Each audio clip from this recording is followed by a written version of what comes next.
This is White Mountain Rescue Without a Trace, Part 15, the finale of our campaign. Let's do a quick recap of the state of our first responders and what awaits them in this finale. They have entered the mountains of Verdigris in their attempt to rescue Hank, who has been imprisoned by the antlered king Carnonos, as he is known to some, in his Fortress of Verdigris, for the purposes of helping him fulfill his conquest against other gods in their other dimensions. Roddy Lopps, no conditions. Mike Whateley-Hestors, obsessed with a mountain. Dallas Bartmoss, agent of Prism. Ellis, Forgarty, no conditions. However, when it comes to crowns, Roddy has 3. Mike has 1. Dallas has 5. And Ellis is 5. Ellis has only used one crowd. That's 5 12 pluses today, baby. I don't care. There we go. We are going to begin this session by jumping right into answering the second question on the mountain rescue. How can the Fortress of Verdigris be breached? Complexity 4. Once our responders answer this question, they will have access to the Undercroft, the Inner Halls, and the throne room of the Fortress of Verdigris. We're starting this way because last session, Mike Whateley was captured and taken to the Fortress of Verdigris, while Rodrick and Dallas and Rybitski and Greeley were watching from their hiding place.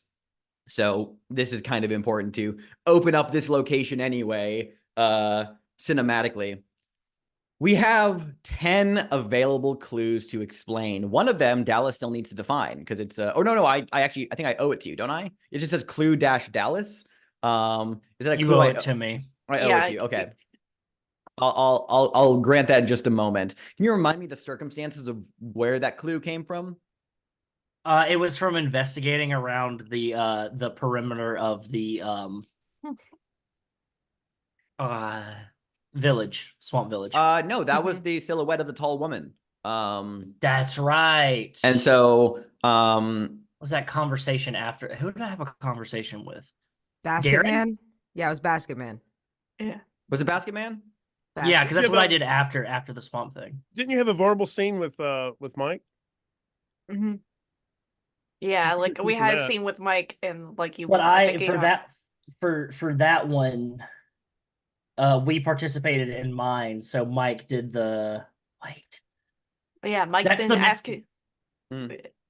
Yeah, that's the mist can be manipulated to form gaseous walls. I think. And then we had so to recap all the clues we have available to us. We still have the carved arch doorway that is at the Prism headquarters that was used to open up during the not deer situation. We saw the crackling green arcs of electricity making a web between the trees. Dallas and one other survivor made it off the mountain in Finland with the help of a strange stairway. Greeley is an expert warrior. Strange markings in trees indicating directions. Mike believing that the village is turning into frog people. The silhouette of a tall woman in a flowing white dress watching from a distance with no facial features and a circlet of green flame. The mist can be manipulated to form gaseous walls. Ellis is preferred over Whateley. And then it just says Dallas. It's a clue for Dallas. So was that a clue you somehow got in the Forest of Bronze? Or as like... Did Dallas roll like a 12 plus? He may have. Either way. Yeah. It says I owe you a clue. And already the ones from vulnerable scenes were given out. So that doesn't mean it's a clue you define. So I do owe you a clue anyway. Let me just throw something into this. I'm going to operate under the assumption that it was just from looking around while you were here in the Forest of Bronze. Let's see here. Most of these I've pulled from mountain clues. So these are all pretty gnarly, and I'm just trying to find a good one. Ooh. Yeah, I'm going to operate under the assumption that this is a 12 plus from your roll. I could be wrong, but either way, we're just going to operate on that assumption and just go with it. So while you hit the ground and ran into your hiding place right before you watched Mike get snatched by these bulb stalker creatures and taken towards the fortress down the Black Glass Road, you kind of threw yourself into this area, and there's a little branch on that, like a little offshoot that coming off of one of like the bronze trees, that you notice something is hanging from it. Little silver chain with a small locket. Indeed, like looking around, there are several like trees amidst the forest of bronze that just seem adorned with things taken from your world. However, this locket, it's open. Dallas, the picture is someone you love. Who is it? Oh, fuck. It's Dallas. No, I'm kidding. No. It's Dallas's husband. From the Christmas episode that we did. Yeah. It's Dallas's husband. Yeah. What's his husband's name? Roberto. Roberto Bartmoss? Roberto Bartmoss. Aw. Roberto Bartmoss. Nay, no, I'm kidding. Yeah. It doesn't have the full name. Does he hate it when you call him Bobby Bartmoss? Bobby Bartmoss, yeah. Incredible. Very good. All right. Well, in that case, we have B squared. We have 10 clues available. Complexity 4. How can the fortress be breached? I'll remind everybody that you've only seen the fortress from a distance, but what you can see from that said distance is a tall, spindly castle perched high on a mountain cliff. No visible entrances except for large arched windows in the various high towers. I figure we've recapped the clues. If anyone wants to kick off some possible theorizing for how to breach the fortress, hit it, Wes. All right, daddies and dadettes. What we've got here is a classic case of Mike Hestors Whateley this whole time has been beleaguered, plagued by stairways. But as you can tell, by only Dallas and one other survivor made it off that mountain in Finland with the help of a strange stairway, that these stairways aren't your enemy, Mike. They've been trying to lead you to your destiny, to your fate, to where you're supposed to be going, which is here in this castle. So that's one way. So we have to keep our eyes out for the stairs. That's how we go. Obviously.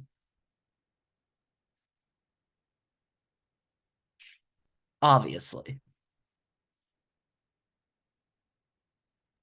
believe Daniel also might have had an idea. I have one, and it can go with that one as well. But mine is using a couple things. One is the carved archway with the weird symbols around it. That's stone. Okay, there's a bunch of those, and they're activated by using arcs of green electricity. That's that one. And Ellis has a spear that can create those arcs of electricity, and so it can open it up just like the stone can open up, just like mist can be manipulated to form gaseous walls. They can also make these bronze walls. And so using the spear, Ellis can open it, and on the other side of it is stairs, but the stairs don't go like up into the mountain. They can go to like Mike Whateley's destiny. That's how many is that? That's 5. Is that 4 or 5? 2, 3. It's Oh, and the strange markings in the trees show where the archway is. Oh, Okay. Nice. Okay, that's Okay. 5. Just to recap, just to make sure we're all on the same page. So these carved arch doorways are like passages between places, and they can be activated with those green arcs of electricity between the trees. That's kind of indicative of they can be powered. And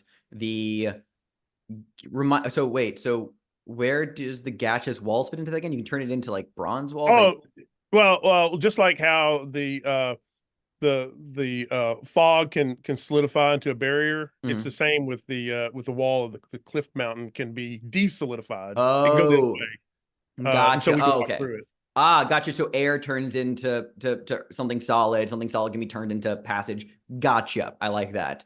And that those then open to the strange stairway that goes between places, not necessarily. So it's kind of like the stairs aren't inherently attached to the mountains of Verdigris. The stairs are they're liminal. They're transitional spaces between different realms and different places. Fascinating. Okay, that's 5. Do you want to just stick with those 5? Then Yeah, I think that's it. I can't work any of the other ones in. Yeah. B, chaotic thoughts. I mean, I feel like Wes and Daniel got it in 1, Mhm. honestly, because that's pretty sick. I can't think of another cooler way to add more stuff. I think these might be for our final question. Very good. Yeah, the others don't seem relevant, even though they're pretty cool clues. All right, I'm gonna do what I love to do when only really 2 people contribute the majority. Each of you roll a d6. Yeah. Should I go bone or green die? Ooh. Mm. I was gonna, you know, my reflex is bone, but green is Bone. really appropriate here. Yeah, it feels Roll green. appropriate. I got a 4. If I get the +1, that gives me a 5. That's not bad because I got a 5. So 10. That's a 10. Flat 10. Theory's correct. So you know that you need to use these transitional spaces to access the Fortress of Verdigris. Of course, there are other matters currently at hand. Ellis, you had been inside your home away from home, attending to various matters while the rest of the first responders were out at the swamp village, speaking with people before setting out into the swamp and then the forest itself. What preparations were you undertaking?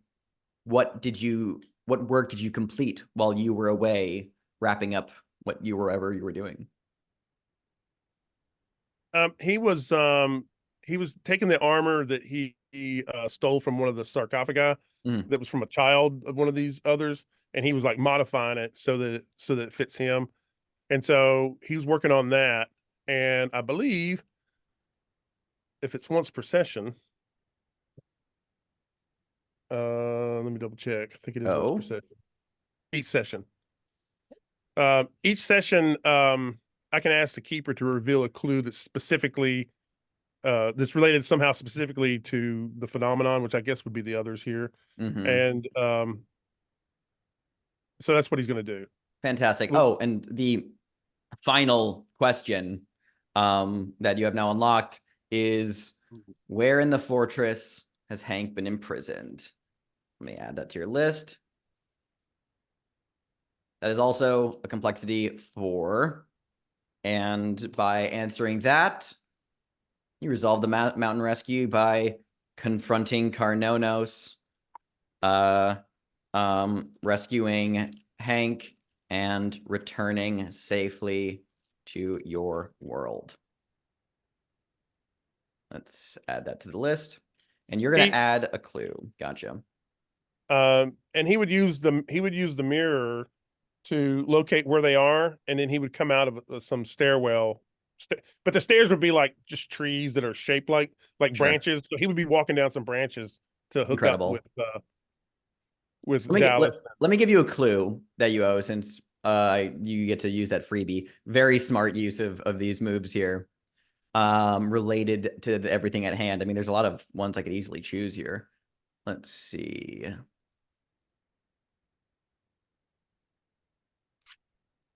Which one will I do? Oh, I mean, I'll let you kind of narrate how this manifests. But I'll give you this clue. This also works very well for the Tomb of Mirrors and the whole thing we just showed with the stairs. That there is evidence somewhere, visible evidence that Ellis has seen or knows somehow. I'll let you kind of narrate what that looks like, of a multitude of other dimensions similar to the mountains of Verdigris, places that you can only barely understand, like the fields of Amaranth, the Court of Shadows, the Cinnabar Wastes, the Sunken Kingdom, a myriad of different dimensions, all very similar to the mountains. That is your clue. You're muted. He got this from those corridors, and he's found rooms where he's found mirrors that aren't black, obsidian black, but are brilliant turquoise and scarlet red, and so he's seen these mirrors, but when he has looked into those mirrors, he can't understand. It's just too abstract, and he ends up getting like a migraine. So he's stayed away from them, but he's seen these mirrors. In the Forest of Bronze, Dallas, Rodrick, after watching Mike get captured, one of the wood devil priests in their ceremonial robes lifted a whistle of like a strange bone-like flute up to its knot mouth and made a horrifying sound out of it, accompanied then by the approaching distant shriek barks of knot hounds that are now hunting through the forest in search of possible prey. They grow ever closer when the sound of metallic leaves and vines crunching under boot. You spin around, and indeed, Ellis walking down some branch steps from a transitional passage to join you. Ellis, things look bad. You enter the scene. Mike's nowhere to be found. A procession of patrol through the woods. They blew the hunting whistle. That's never a good sign. And you hear the distant approaching beasts that are on the hunt now.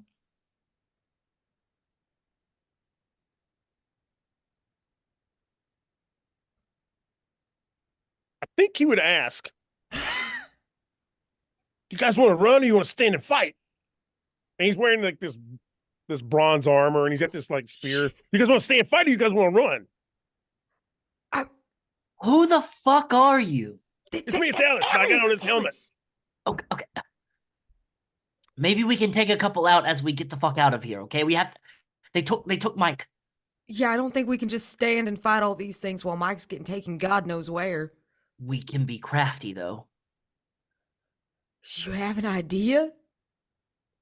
I'm gonna look over at Rybitski, who's like probably like behind a tree, just like has like a knife and like a sort of, and then I just hold up 2 flashbang grenades and say, we can flash and bash them. Is that something that you say? Looking at Rybitski? Rybitski just says, "No, we've never said that before, but I understand exactly what you mean." That's so fucking cool. Yeah, we're gonna flash and bash them. We gotta find a new name for that, sir. Oh, Who took Mike? These fucking the plant. wood devil, a plant, honestly. The Wood devil devil's plant. Some We sort call of those the VFTPs, Venus flytrap people. And so that means Okay. we gotta go. He starts pulling you. We gotta go this way. We gotta go this way. We gotta get to the gateway. Okay, I know all where they right. took him. Ish. As a reminder, Daniel, because you weren't here for the last session, I, in my infinite generosity for the finale, bequeathed everybody an advance that they could all take, even without enough experience. So you can take an advance for Ellis. I believe everybody else already got their advances last time. But yeah, so I was generous and figured for the finale, everyone gets an advance of their choice.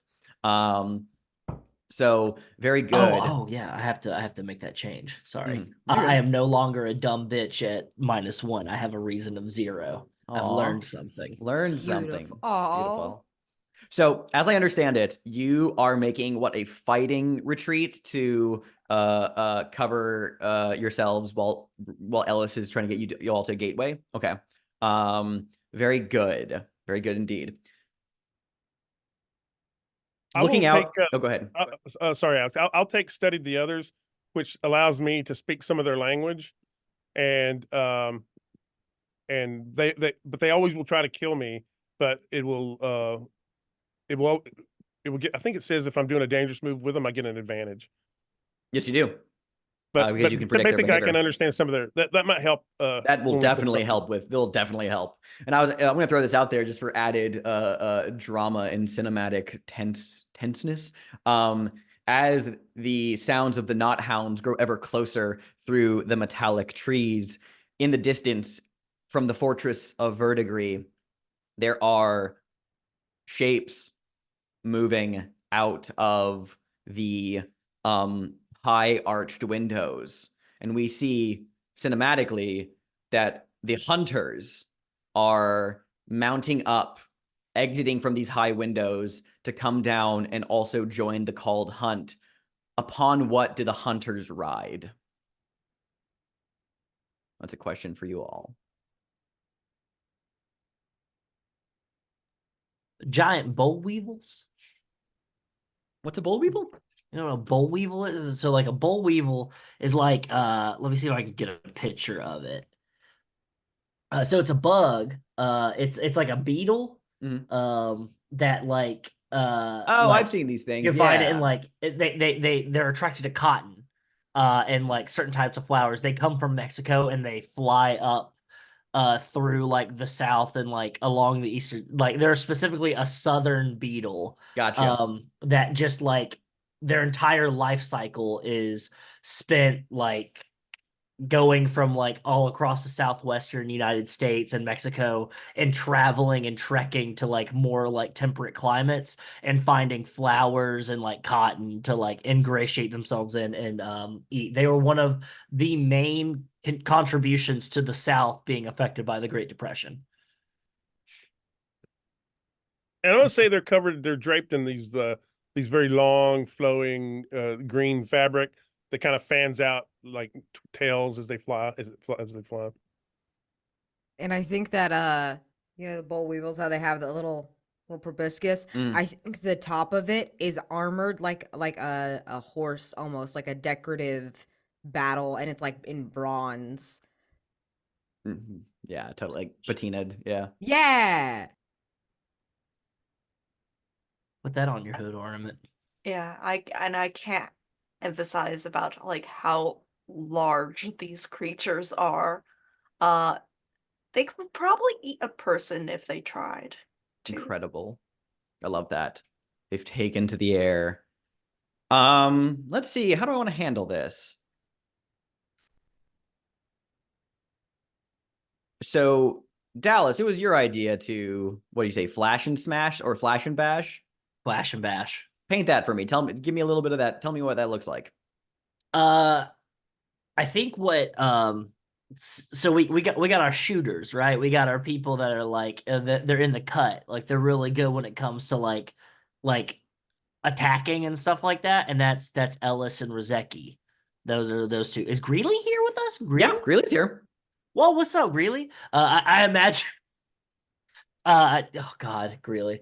Yeah, so like Greeley and Rybitski and Ellis seem to be like pretty capable of like going and like fighting people off. So them maintaining like a cup offense, which is they rotate essentially as they move forward, they rotate, covering each other's flanks. While this guy and Roddy take the flashbangs and kind of like fuck with these people a little bit, throw the flashbangs, and then start making disoriented noises and stuff like that. That kind of thing of like how you'd freak out wild animals, make yourself bigger and stuff, but like running and ducking into like different undergrowth and making weird noises and then trying to move. Just trying to discombobulate, disorient these hunters. Love that. All right. It's going to be the dangerous move for you, Dallas. What are you afraid of happening here? I'm afraid that Dallas is going to roll their ankle in a hole. It's worse than that. Greeley will die defending you while your friends can get you to safety. Greeley. This is gonna be I think I'd say plus composure. Okay. And no disadvantage from Prism. Got it. And I'll mark my flashbang grenades. Smart, take advantage. Very good. To take advantage.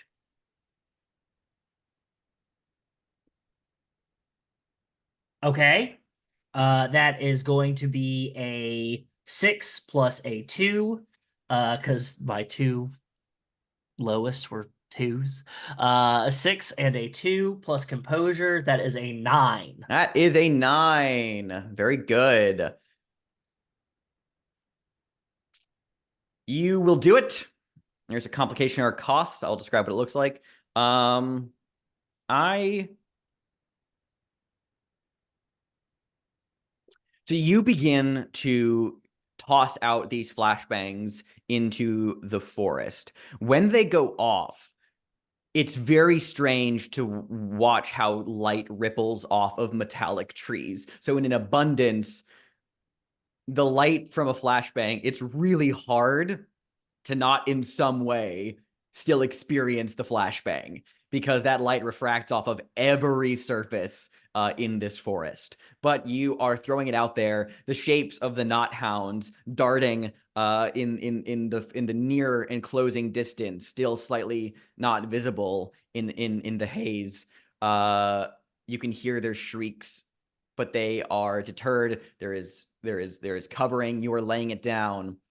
I think indeed I'll just keep it pretty simple with what you narrated. In your fighting retreat, you get your foot snagged on a metallic vine, and you turn in a really bad way, and you feel just a sharp pain just jolt through your lower calf and throughout your foot. You can take sprained ankle as a condition, but Rybitski quickly grabs you by the shoulder and will continue to help guide you back as you guys are successfully laying down the covering to make your retreat deeper in and following Ellis. I'm going to go ahead just because it's very fitting. I'm going to put on a crown. Very good. And just narrate that maybe even Dallas was hyping themselves up and looked over and one of those bronze leaves saw that all occur. Essentially, all of that in the occur, reflection. In the very reflection cool. of the, and then noticed and like took note of the ankle of like where the hole was, and just looks at Rybitski and the rest and says, "Let's go," and then pulls the pins and starts like throwing the flashlight and then start running. Fucking cool. What crown? A flashback of your fondest memory of working with the U.S. Forest Service. Do you want to do that now, or do you want to hold it off? I will do it now because I Fantastic. think as we see Ellis running with this bronze armor and this bronze spear, and we see Greeley hopping from like bronze leaf to bronze leaf and like tackling into these hunters and like stabbing them really quickly and then keep moving. We see Rybitski shooting with like a silenced automatic rifle. We see Roddy and Dallas running like almost like deer through a forest of just like running straight, taking a left, crossing, zigzagging over each other. We go back to Camp Whateley-Hestors, which is a in disrepair Boy Scout camp near White Mountain, where you can obviously hear an ambulance in the background from Connecticut Avenue. But no, Jesus Christ. We get it. You're a fire truck. But anyways, Camp Whateley-Hestors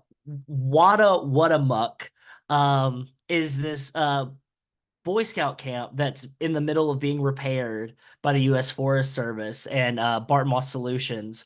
But we did a U.S. Forest Service like retreat weekend there, like helping like clean up the area and like repair up the area. And there was a capture the flag night at night where we all had like high vis flags between two teams, and you can see that there was like Rodrick and Mike. I think it was like one of the few times that Mike and Dallas were like for the most part, we're just like we're avoiding each other and just like grimacing at each other, but like are actually like helping out with each other. Like they were on latrine duty one time. They were in the cafeteria having to work on like breakfast together. And so we just see these moments and just like this camaraderie and seeing like Dallas run through the trees and being like trying to mess with Hank McBride, who's just like has a flashlight and it's just like you're it. And it's like, no, it's capture the flag. It's not flashlight tag. It's like, I don't care. Like, I don't care. And we're seeing that intercut with all this, like this combat and everything. I think that's sick. Fantastic. Mike. What does it feel like inside one of these VFTPs, as they have been named? It is unpleasant at best because because not only like you could see like through like the bulb and whatnot, like there isn't like there's holes because the VFP he doesn't want to kill whatever it captures, rather keep it alive. So it's more like a cage and anything that like that is mobile, it's moving through, but still like Mike is getting bounced around and jostled in there, like his arms like go through like one of the holes and whatnot, and like it's like kind of like gets stuck a little, and it's just unpleasant. It's very hard to discern what's happening outside your confinement. You just hear the whooshing of wind. You feel jostled around, probably more than a little sick, just from the constant motion of this thing swinging through the forest. You hear the distant crashings of thunder that grow ever closer, the flickers of surreal green light that penetrate the semi-translucent plant matter of the bulb. And then things get loud and then very quiet. Quiet and dark. You're in absolute darkness.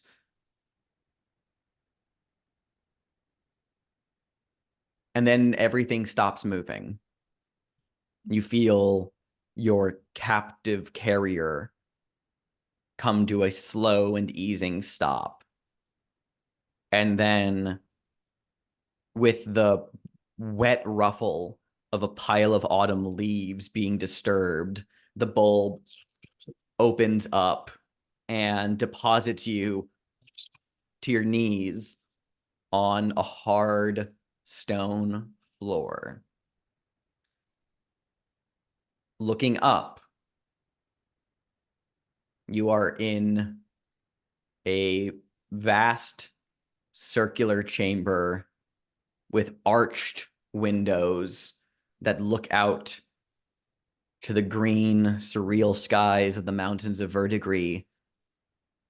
And directly in front of you is a large throne of ancient bronze coated in a patina. Seated in it, towering over you, you see the shadowed form of Carnonos, the antlered king, as lightning flashes outside the window, illuminating him in the bronze fixtures with a sickly greenish energy, his black eyes looking directly at you as his arms just rest at the sides of his chair, staring at you. His head just tilts ever so slightly, the crown of black antlers. Immense, but as light as air, it seems, just move with him. Let's paint the scene about the throne room. What simple trophies has Carnonos adorned his throne room with that fill you with a deep dread?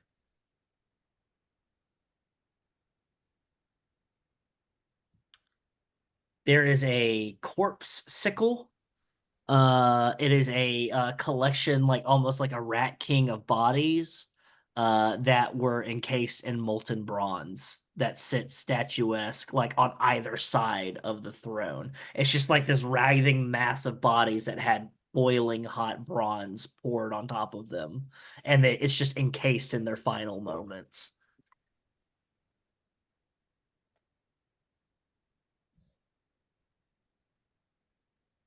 I think just what makes Mike particularly the most nervous is besides like that sort of bronze statue next to it, there is like this sort of plaque of like name badges and whatnot from various companies, like because like each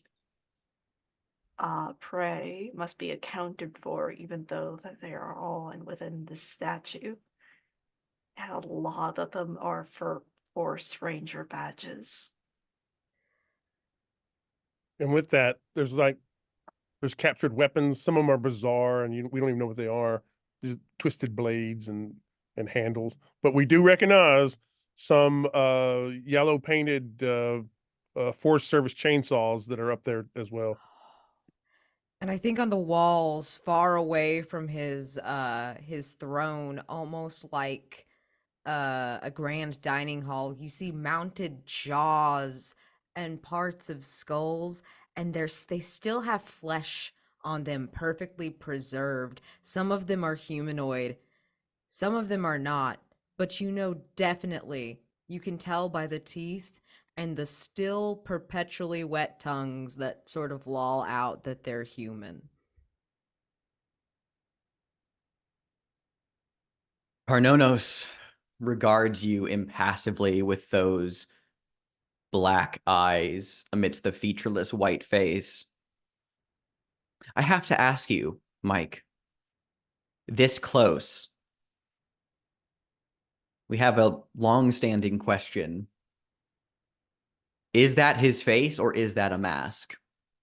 What It does is not- Mike think? This close. And with all sort of this obsession with being seen, Mike takes a look into the sort of inky black abyss for what the eyes are. And there's nothing staring back. Because, of course, it has to be a mask. Has to be a mask. That is a really great answer that that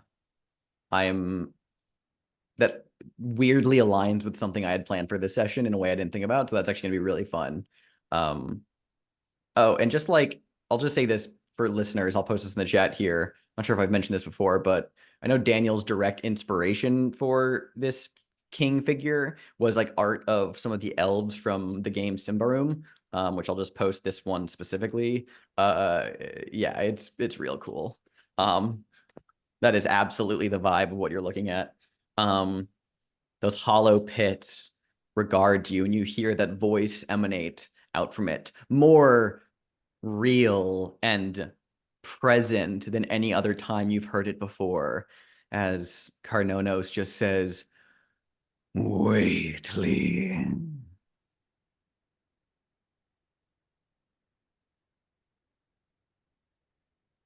Yes.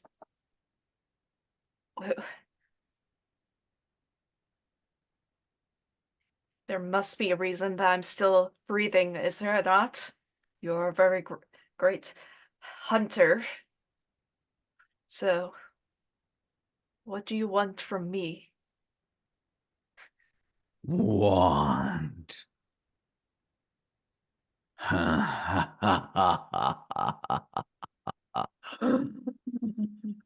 I want for nothing, Whateley. I am Carnonos. I take all. I hunt everything. All there is in creation is within the grasp of me and my hunters. But in all of my torturous existence, I have never successfully captured a Whateley.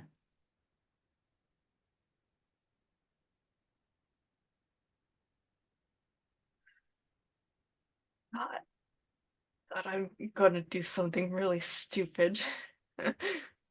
I have a custom move. With the Whateley camera? Yeah.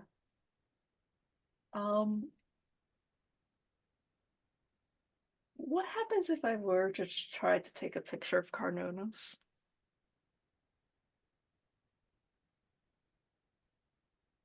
Fascinating. Yeah. This is Well, just a bad idea. one might say. But I'll let you do it because it'll reveal clues. Mm-hmm. Oh. Yeah, so I think as before, it's as though the audience's camera never really when it's on mic, it never really goes below like the belt and whatnot, because like the Whateley camera has been sort of tied and appropriated with like ropey knots, as though to like never leave Mike again, as it were the last time he used this. And like there is a hope for Mike, that there's a reason why this entity has not captured Whateley before, is that they have had access to objects' power like this camera to remove themselves from this reality, and he hopes that either it'll remove him from this situation, or that at the very least provide him some sort of semblance of insight into what this being before him is. Now, I'm going to tell you something right now before you make a roll. Because Mhm. this is one of the first of a few offers I've thought about. Oh, You can roll. You can roll as normal, and we'll follow what the dice happen. And if you roll a miss, the thing I'm thinking of will happen anyway. If you roll a hit, you get clues. Hey, that's, that per the nature of the move. If you willingly right now choose to have this be a miss and fail, you will permanently lose access to this move. However, something very interesting will happen. Something extremely interesting will happen. can I get a hint? It ain't bad for you. I think this is a good point to lose this move then. I'll take the miss. We see that you bring the camera out in front of you, and there is just the bright flash of the camera going off. We cut away back to the Forest of Bronze. We see the group running through. The sounds of the Knot Hounds is further away. You've been covering your escape, but overhead, a few dark shadows pass of hunters doing a scan above. Ellis, where did you lead the group to as you're running through the forest? I'm heading to the arch. Wherever the arch is that I know, Yeah, I'm you find heading it. to the arch to activate it. You're there. It's an arch very similar to the ones you guys have seen back on your side. However, it does not have the green energy that glowing through its cracks. It glows white. And there, yeah, you were here in front of an arch. What do you do? He has a spear that has this green crackling electricity, Yes, and you do. he basically shoots. It's got two charges, and so he shoots the electricity into the door to make it open, and I will mark a box on that. Very good. I'm gonna say that this is the dangerous move. However, this does count as a phenomena because just the entire place you're in is a phenomena. So you do get advantage on this. What are you afraid of happening here? I think the big fear is that it doesn't go to where he thinks it's going to go. It goes someplace Oh, like worse. yeah, it's worse than that. You're actually in your haste, you don't do the proper procedure and you actually break this door. And you render it inoperable. So you're gonna roll plus sensitivity. Well, it's already an 11 with an advantage. What is Ellis? So 12. 12. You'll get an extra benefit. Go ahead and narrate what happens while I think on your advantage. Narrate this scene of Ellis opening this gate. The buzzing of the massive boll weevils, the bugs. It's throwing up all kinds of like dust and detritus, and so he hits the spear against the archway, and green electricity just flows all over it, and we see the stone just kind of like turn into gas and turn into empty air, and he just yells like, "Come on!" and we see Greeley and Rybitski and Dallas and Roddy just like running towards it as the hunters are circling above on the giant beetles. I like that a lot. Here's what your advantage is going to be. I think transiting through this place, I will require no rolls because, you know, they're like, the last time y'all took stairs, everyone else was having a bad time trying not to go insane. This time, I'll have your carryover just be that it's pretty stable and easy for everyone else to travel through that isn't Ellis. You walk through this open passage, just a blinding white light that you all rush into. When you first traveled to the mountains of Verdigris from the material world, it was extremely disorienting. It felt like your brain could not contain the angles and geometries of the space you were in, and your own thoughts were cutting at the very edges of your skull. Something has stabilized, or maybe this is a more stable means of passage. You don't know. You can't know. This is beyond anything you are able to even guess at. But you're aware, more aware than you were before. Simple question, gang. What's it look like? What do you see in this space between spaces? All of those strange symbols, the ones that got drawn on Mike's car, the things we've seen in trees, the things we see here, they swirl around us, just flashing like tiny little flashbangs, just a little quietly as we go along. In the distance, there's other stairwells with other people walking through them, and as you pass by, you can see there are different, like almost like holes, like looking at, like you're inside with all this, like kind of like how the energy and everything like that. It's like you're inside of a cheese grater, and somebody put like an RGB light inside of a cheese grater, and it's just flashing green a bunch, and you're just walking around, you're seeing all this, and we see flashes of like it seems like an old wooden shop with a family of cannibals, and then there's like, you know, another hole of like this great concrete tower that breaches through the sky. There's another hole of like people just gorging on ice cream. There's another hole of like a western shootout about to happen with a kid with very like gilded pistols. All of these different things as you just keep running and running, and just miasmic closing in on each other and opening up.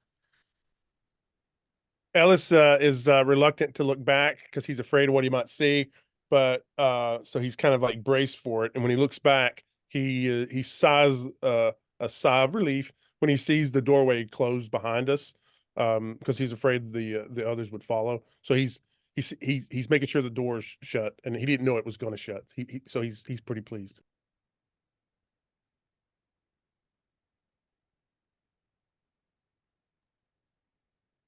I think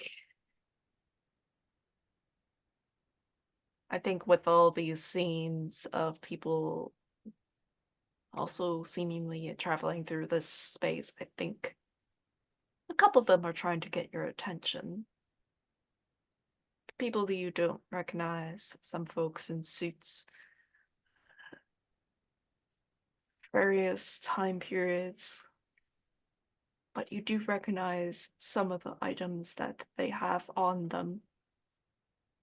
That camera that Mike had, another sort of like bulky equipment of like a video recorder. Just seemingly trying to take a look at you, trying to get your attention, because you're people here too, and they have not seen people for a very long time. As you are all ascending, descending, moving flat, it's you don't want to focus on how you're transitioning on these stairs because they look like stairs, but if you look at them, you start to realize that they have no dimension to them, and you can't tell if it's up, down, sideways, left, right, or just straight ahead. Walking through this space to another door that awaits you, glowing green. There is a sudden feeling that washes through all of you. There is a flash of white that briefly replaces the green light coming from the doorway. You all smell burning sulfur for like the briefest second. And you get this sense of derealization, like if you were to put words to it, like your soul for a brief moment slightly goes out of alignment with your body. It's a out of body floating sensation that ripples over you.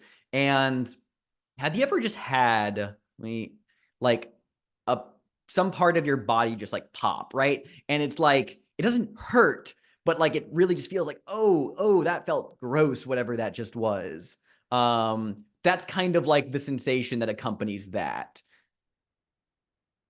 And you all feel as if something very big just happened, but you cannot explain where you're getting that impression from. And you all go towards the door. Michael,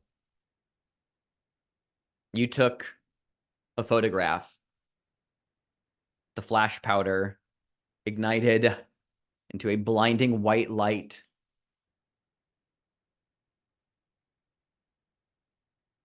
You felt the camera crack in between your hands, shattering the lens, breaking the box, falling away into component parts.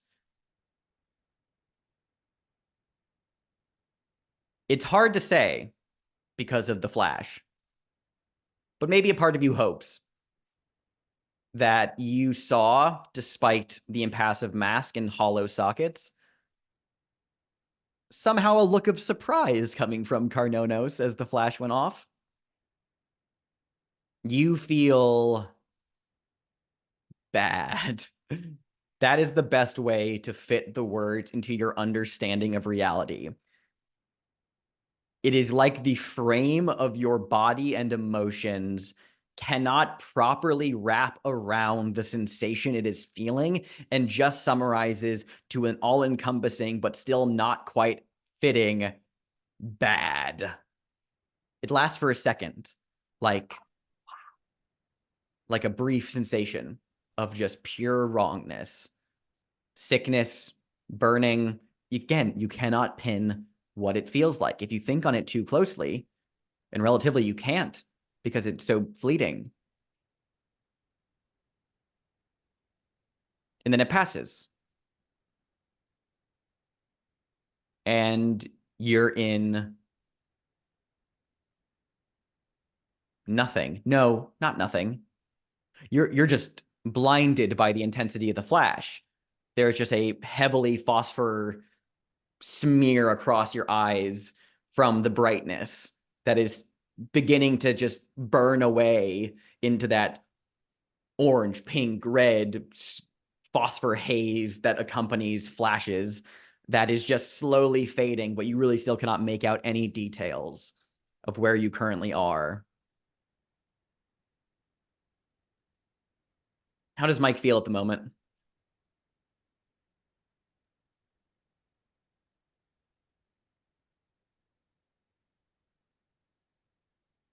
I don't think he can decide whether or not he feels like he did the right thing or the wrong thing yet. It's just like whatever he did was significant. And it makes all of his previous achievements worth nothing.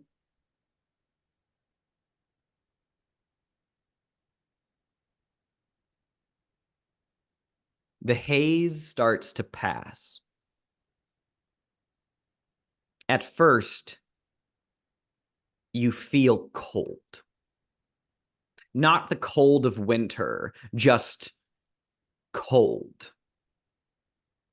Not enough to sink into your bones and make you shiver and fear the possibility of your body shutting down. It's just cold.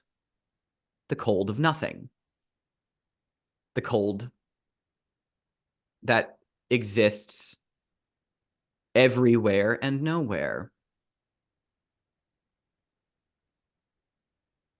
You come to your senses. And it takes a while because where you are is very dark. Around you, mists and shadow that you can barely discern anything beyond. Just vague outlines of massive shapes and floating islands in the distance. Welcome to the Fragrant Void, Michael Whateley. Oh, God damn it. I'm gonna steal directly from the Yes. between. Oh, yay. Paint the scene. In what ways are you not yourself while you are in this realm?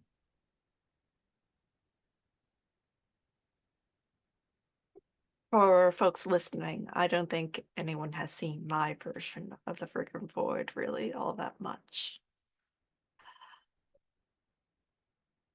When you are here, you become linked to your true self, your sort of perception of who you are and who you might be.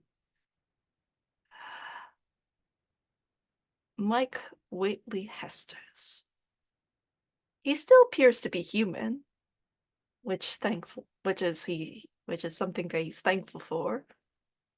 But with every step he takes, if you were to look at him, he does not look like Mike Hestors at all, but rather he takes the forms of his ancestors, each one shifting into the next. It's very discombobulating when your height shifts every few seconds, or when you can't quite see out of one eye, or it just, your clothes change to a fashion that you're not quite very familiar with. I think there's also that same sense of depersonalization, this being a half step off from your own soul. And so it makes whatever movement here is feel very strange.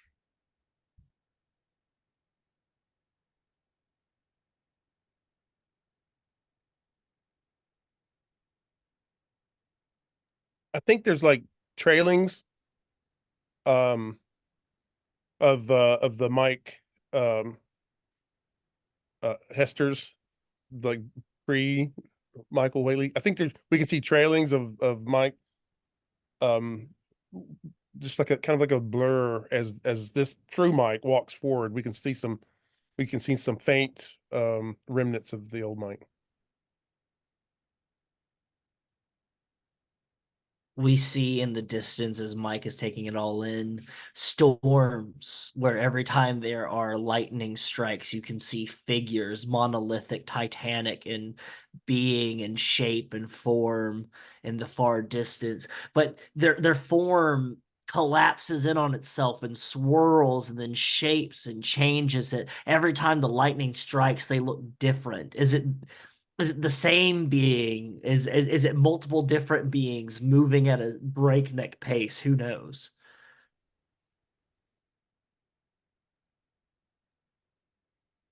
You are all of them. There is no Michael Whateley. There is just Whateley, all encompassing, all forming, waiting across the ripples of time to complete a glorious purpose. You are the vessel for, and all of that leaves you. All of that sensation leaves you, and Michael returns.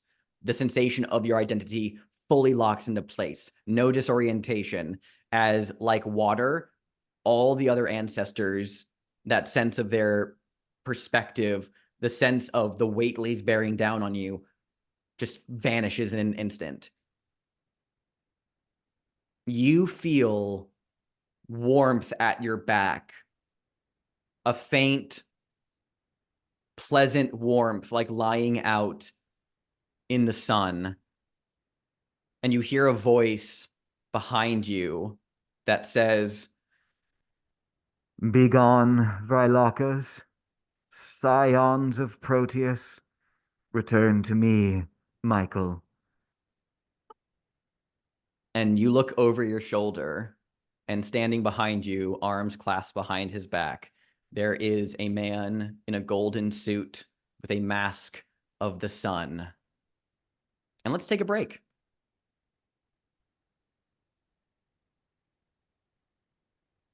Dallas, Ellis, Rodrick, Grayley, and Rybitski, you emerge from the archway inside the undercroft of the Fortress of Verdigris. It is a space very similar to Daniel's background, actually. Ancient arched chambers of green stone that glow with a surreal energy.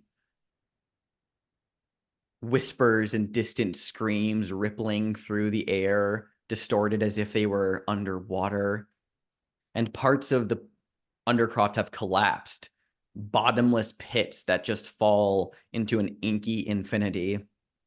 Let's paint the scene. This space feels like it's being spiritually crushed beneath the weight of the fortress above. What whispers seep through the cracks at the border of this world? What do they promise you should you join them?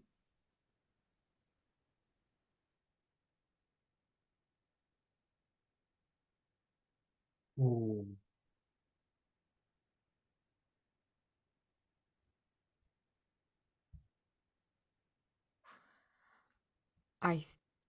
Go ahead. Go ahead, Galdic. You can go home again. You know. You don't have to take this risky path ahead of you. If you just give up now, you reclaim what you have lost. All of those decades, all of those years. They won't be gone again. Ooh. I think you hear it blows past you all. What do you want? It's right here. Just a little closer.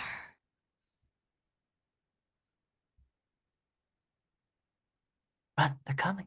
Run, run. Who are you? They're coming. Who are you? Run. Who are you? Who are you? Who are you? You emerge in the undercroft.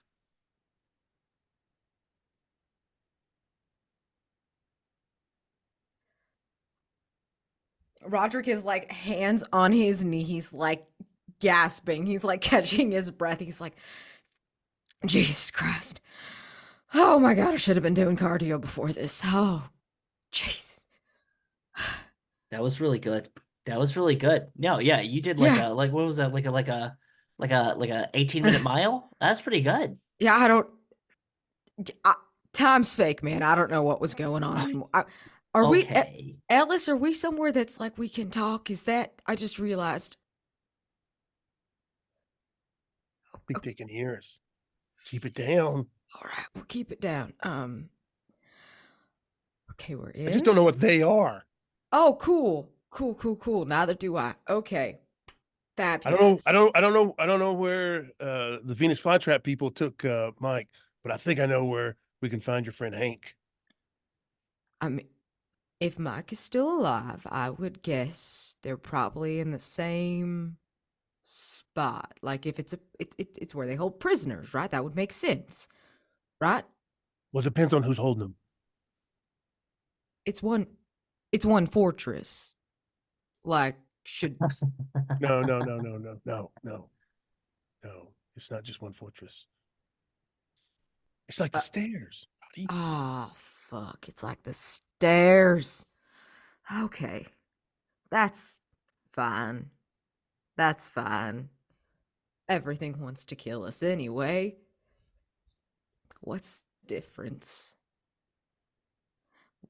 We'll find one, then we'll find the other, and then we'll get the fuck out of here. I don't care how tasty something looks. Don't eat anything. Don't put any of this stuff in your mouths, okay? Yeah. Greeley, don't eat anything. Really. Yeah, not even a bug, dude. I know. It's rough. We'll get Is that you done a- when we get out of here. Is that a segue into a question that I just heard? I think so, Oh, yes. Okay. All right, I'm listening. Where in the fortress has Hank been imprisoned? We're taking a stab at the final one. You got 6 clues. I think we can use them all. If I struggle with one, but I think B and Wes can Mhm. pull that one around. Okay, so he's Hank. I don't know about Mike, but Hank was not captured by the Antler King. Instead, Hank was captured by the tall woman in the flowing dress with the circlet of green flame, who just happened to be the consort to the drowned god of the crown of seaweed. And Greeley's people were that god's people, like the devil, like the wood devils were to some other god. And so that's why Mike believes that the village is turning into frog people, is because the spirits of Greeley's people are still there. And the human refugees just kind of are overlapped on top of it. And so this was all Greeley has guided and Ellis doesn't know this, has guided Ellis to bring Whateley here. That's what the woman wanted. And so the multiple dimensions similar to the mountains is just all these kingdoms that are losing to this this Antler King. And that brings us to the trees adorned with the various trophies and lockets and things like that. What was the idea behind that? I think it was these sort of lures from all of these different entities that want to capture people. It's that this and it's I think Wes, you mentioned something about them almost like a mocking thing, kind of like how the Fae want to lure you in, and also it's just a glimpse of home, but you're never actually going to get back to there. It's a glimpse of who you love, but you're never going to get back there, but it makes you want to get close enough to get snatched.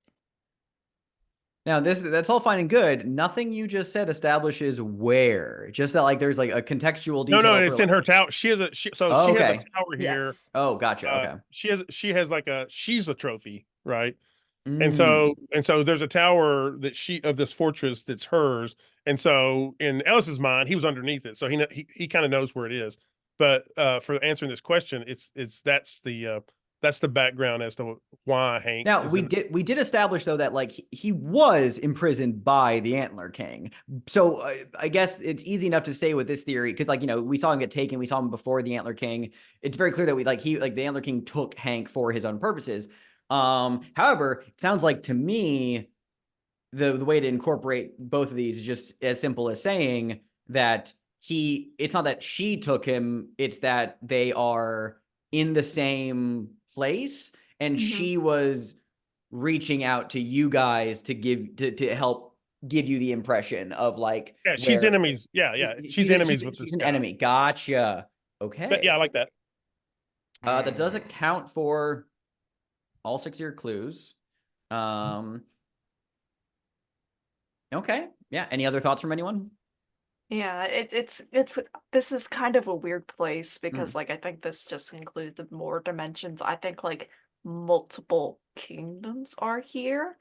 And so like when one thing happens in one dimension, it affects the others. So like it's hard to say like who's a prisoner of whom and whatnot. Oh, that's very fascinating. Yeah. So like even that's though fun. like the Antler King may have initially kidnapped Hank, like he could be like a prisoner of like one of these other kingdoms in reality. Oh, fascinating. I love that. That's cool. Fun. That's very cool. Okay. Well, it'll be a +2 to the roll, whoever wants to make it. Final theory roll of the game, ostensibly, unless you get it wrong.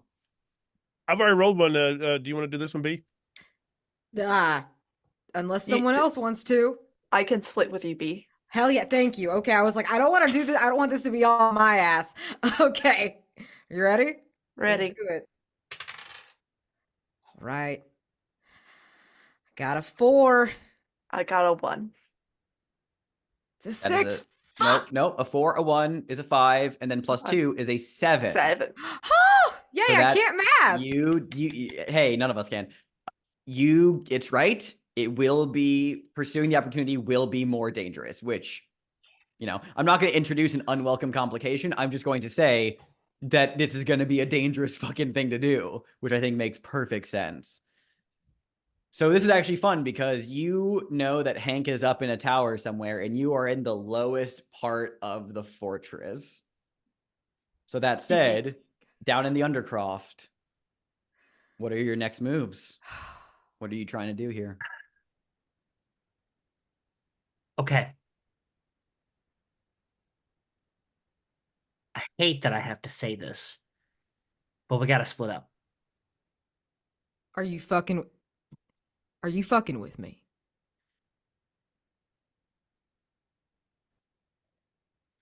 It's a big fortress, and we're going to have to cover a lot of ground, okay?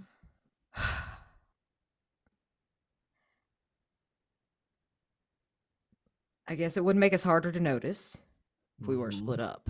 Mm-hmm. But I am not keen on leaving people, at least in groups of 2. No one needs to be by themselves here. I won't be by myself. Chief Rozecki's got me. Oh, I forgot. And then you, Greeley, and Ellis go find Hank. Okay. Wait, what are you gonna... Okay, if we're finding Hank, what are you doing? Gonna go talk to the manager? Oh, no. You are not... Are you at... You're not gonna do that by yourself with this... I'm not by myself. I have Chief Rozecki. Cool. I don't give a shit. You're essentially by yourself. Look. Maybe find Mike. It can be either way. It could be that Hank is with Mike and they're all gathered together in this big, fantastic, spectacularly awful pit where they, are all imprisoned together. Or Mike is special. Mike has a special connection to this place. And in my hypothesis, I'm thinking that this Carnanos figure might want Mike. And so if I find Carnanos, I find Mike. Okay. And then so you have Hank, and we meet together here and leave. Okay. That's cool. I love your enthusiasm. What are you gonna do when you go talk to this antler fella, this Carnanos person? What are you gonna do? If they're anything like these hunters, you're just gonna walk up, you guys gonna have a friendly chat? Is that what's gonna happen? I'm going to use one of my state-of-the-art everything to pull out enhanced team optics, thermal goggles with infrared settings. Keeper reveals 2 relevant clues at night or in low light conditions. That's just not for clues. This is just as like I like it. Like I just touch my glasses and you see like this infrared kind of like filter fit over them. Rozecki pulls down thermal goggles, and then I pull back the crossbow with a bolt in it. I say, I'm gonna go shoot that antlered motherfucker with a crossbow bolt, and if he gets back up, I'll shoot him again. Just so it's not like a waste of your move, I'm gonna just say right now, and since there's no more clues to be found, instead of it just being you get 2 clues in dark while you're in low no light conditions, you have 2 points you can use to manipulate rolls. Perfect. Points. I love Oh, it. sick. Mhm. That You is spend them really however you cool see to fit. do that.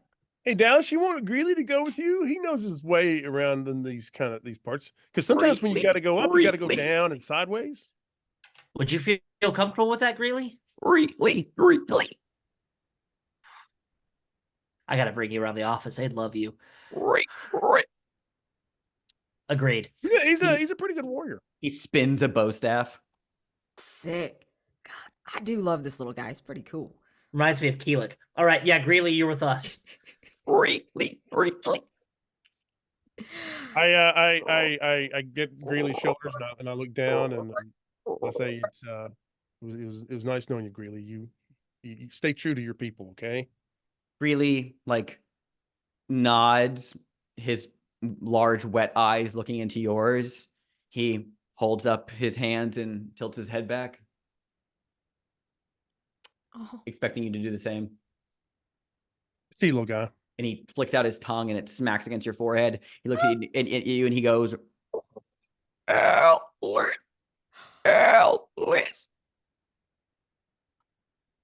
And just gives you a sage nod. Oh my gosh. Oh my gosh, amazing. And we break. You guys go, Yes. splitting up. Mike.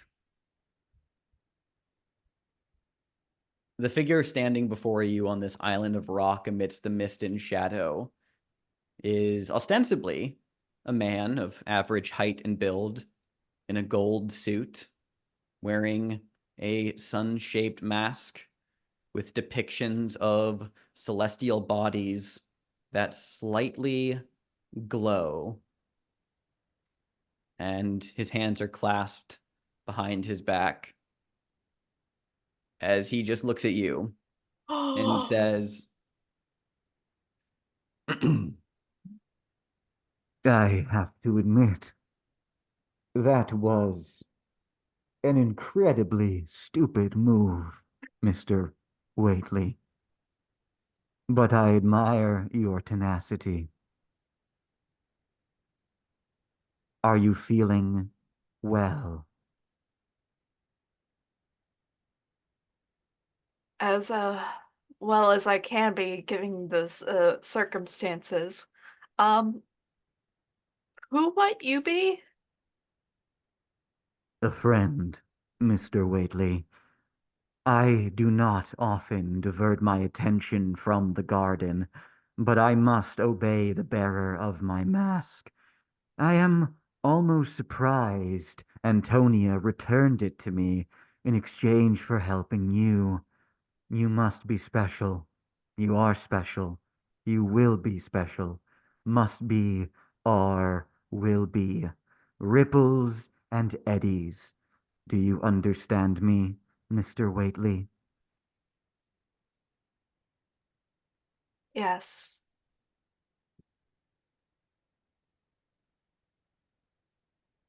he takes a step, begins to pace around you, as just very slightly he looks out at the fringes of the void surrounding you, continues to speak. You have long since been haunted by what you do not understand and what you fear you are becoming, yes? Yes. You need not worry, Michael Whateley.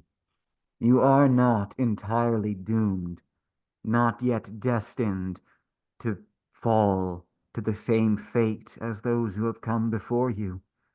There are worlds where you are fallen, where you will fall, worlds where you never will fall, worlds where you've never been, but all the same, there is potential. Your fate is not yet truly decided in your world, Mr. Whateley.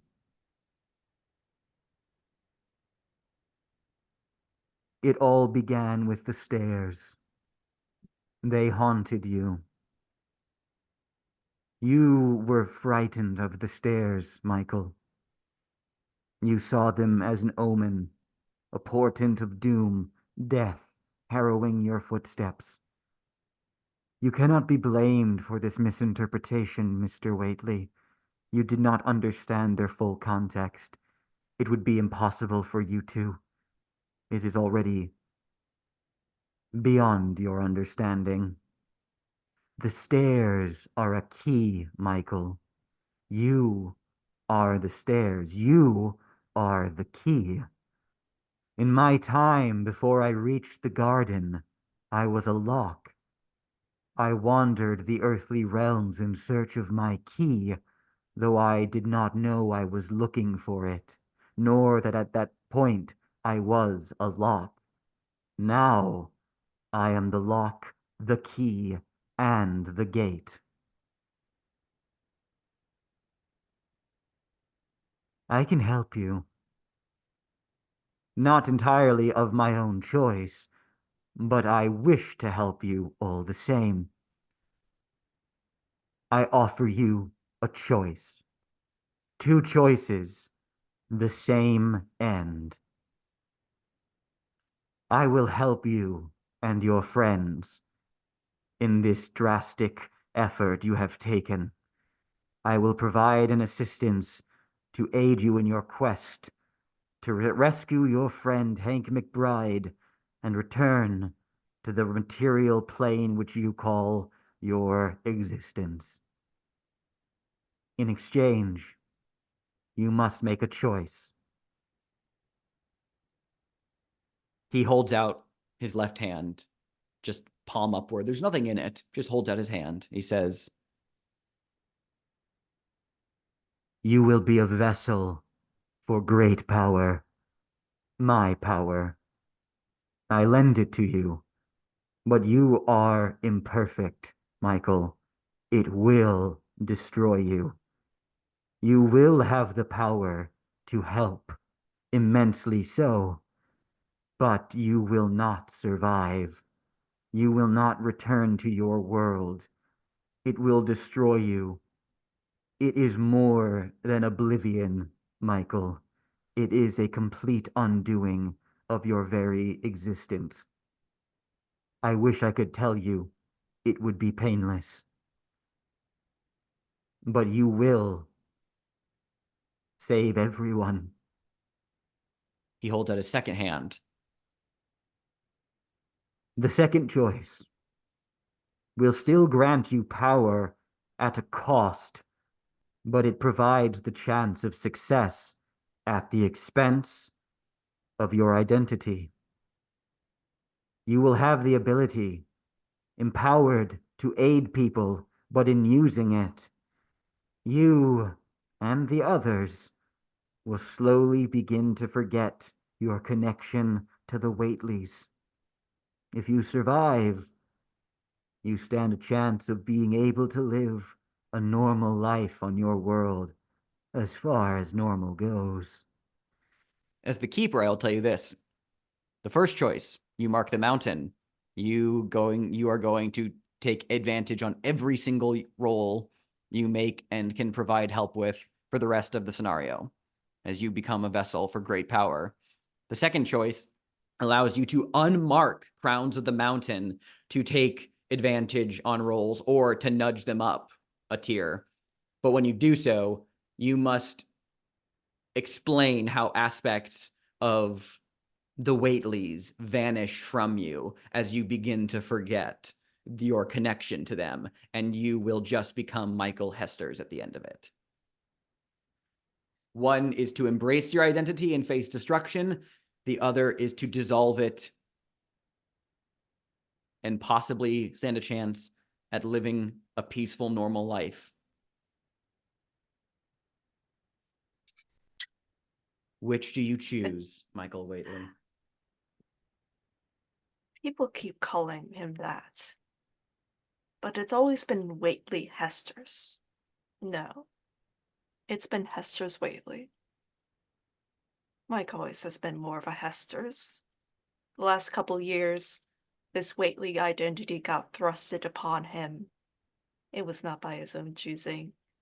And every horrendous and horrible thing that has happened to him is because of that name, Whateley. That family shouldn't exist in the world. But the people with that name, they have a right to become something else. And so Mike will choose the other hand. He will become Hestors once more. Good. You take the hand. There is a flash of bright light. and back to the others. So just remind me, we have Dallas and Greeley and Rybitski going to face down Carnonos. Ellis and Rodrick are together or split up? Together. Gotcha. And where are you two going again? To Hank. Gotcha. How are you going there? We actually let me first say this, because we cut between both groups, navigating the labyrinthian inner halls of the Fortress of Verdigris. Many chambers, many stairs, many passages, shadows on distant walls. This place is full of dangers. But what about the architecture makes you feel that even the fortress itself in some way is hunting you?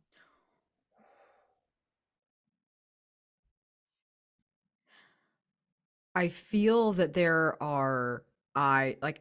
eyes watching us, embedded in the stone, in the flashes of light. It's almost like the glint off of a predator's eyes in the dark.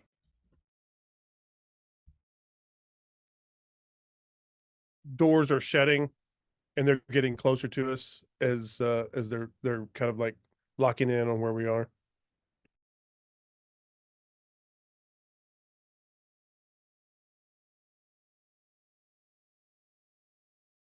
There are bronze flowers that might look like sconces, but as they open, the petals open up, they drop fruit that bears bronze caltrops on the ground.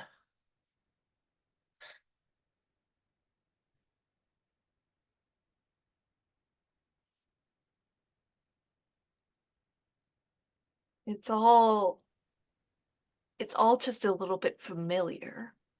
And that's the danger, because if it all looks alike, how can you tell if you're going forward at all?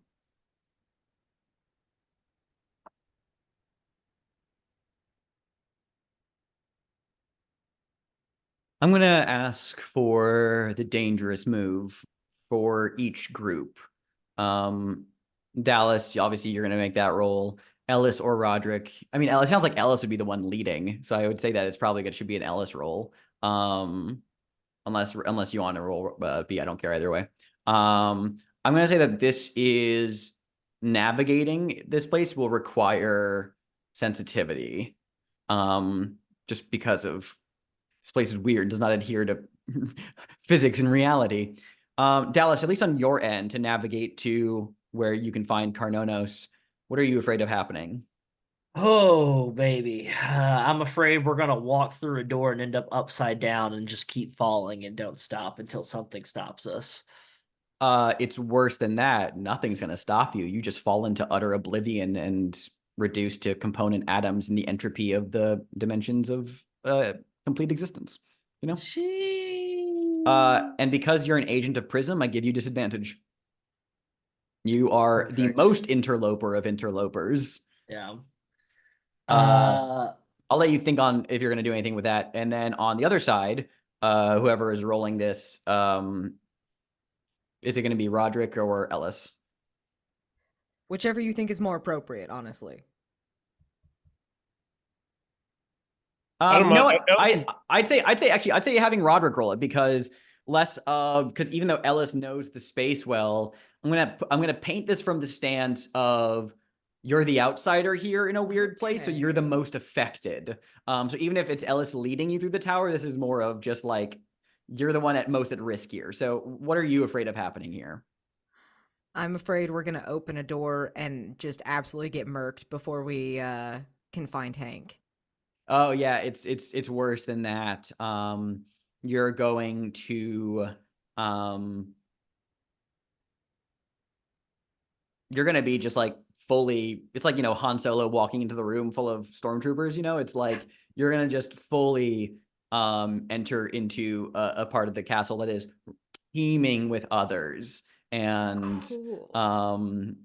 yeah, it's real bad. So each of you may roll plus sensitivity. All right. Dallas, did you modify your roll in any way? Yeah, I'm gonna have Chief Rybitski kind of help keep me keep my head on a swivel, Use once per 'cause session advantage. Yeah. Gotcha. Yeah. To cancel out that disadvantage. So it's just a straight roll. And you said with sensitivity? Mm-hmm. Perfect. My has got a 12. Fucking It's incredible. actually 14 with my sensitivity. I got a 14 too. Yeah! We're fucking good at this. We're fucking good at this shit. Holy shit. Let's go, Greeley. Woo! Okay. Let me think of advantages to give you guys for a second. At least for the Rodrick and Ellis side, I think your advantage is just going to be like fast and like you just like you guys can paint me the montage of like your, you know, Mission Impossible movement through the tower to find Hank. You can narrate this whole fucking epic sequence of the two of you moving through there. I think your extra advantage is just going to be that you just get, you know, you're just getting there, no problem. Like, right, like you're gonna get there. You'll by the end of it, you'll be right where like Hank is. That's your extra advantage. Like no other peril. Like you can just have your little montage, and bam, you're there. You do it. For Dallas, for your 14, take a look at your sheet real quick.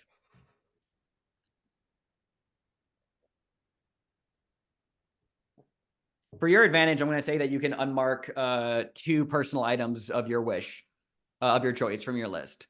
That will be available for possible advantage in your upcoming ordeals.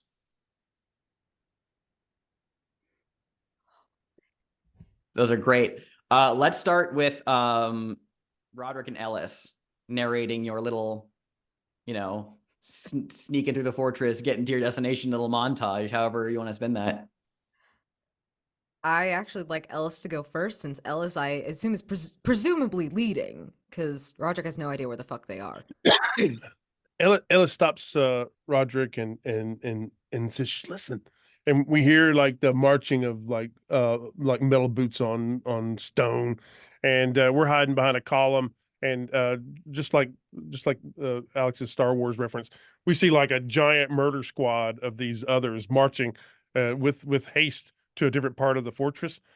And after they leave, I'm like, I hope they're going for Dallas. But shit. the good news is they're not going for us. And so he turns and he's running upstairs and gotta go fast. And they're the scurrying. There's so much scurrying. There's zipping behind walls, hiding behind really strange statues that seem to be a little alive to keep away from these hunters and wood devils and God knows what else. Miraculously avoiding doors that fall into the abyss instead of where we want to go. I think there's a lot of near misses, and miraculously we don't actually die. We don't even get confronted.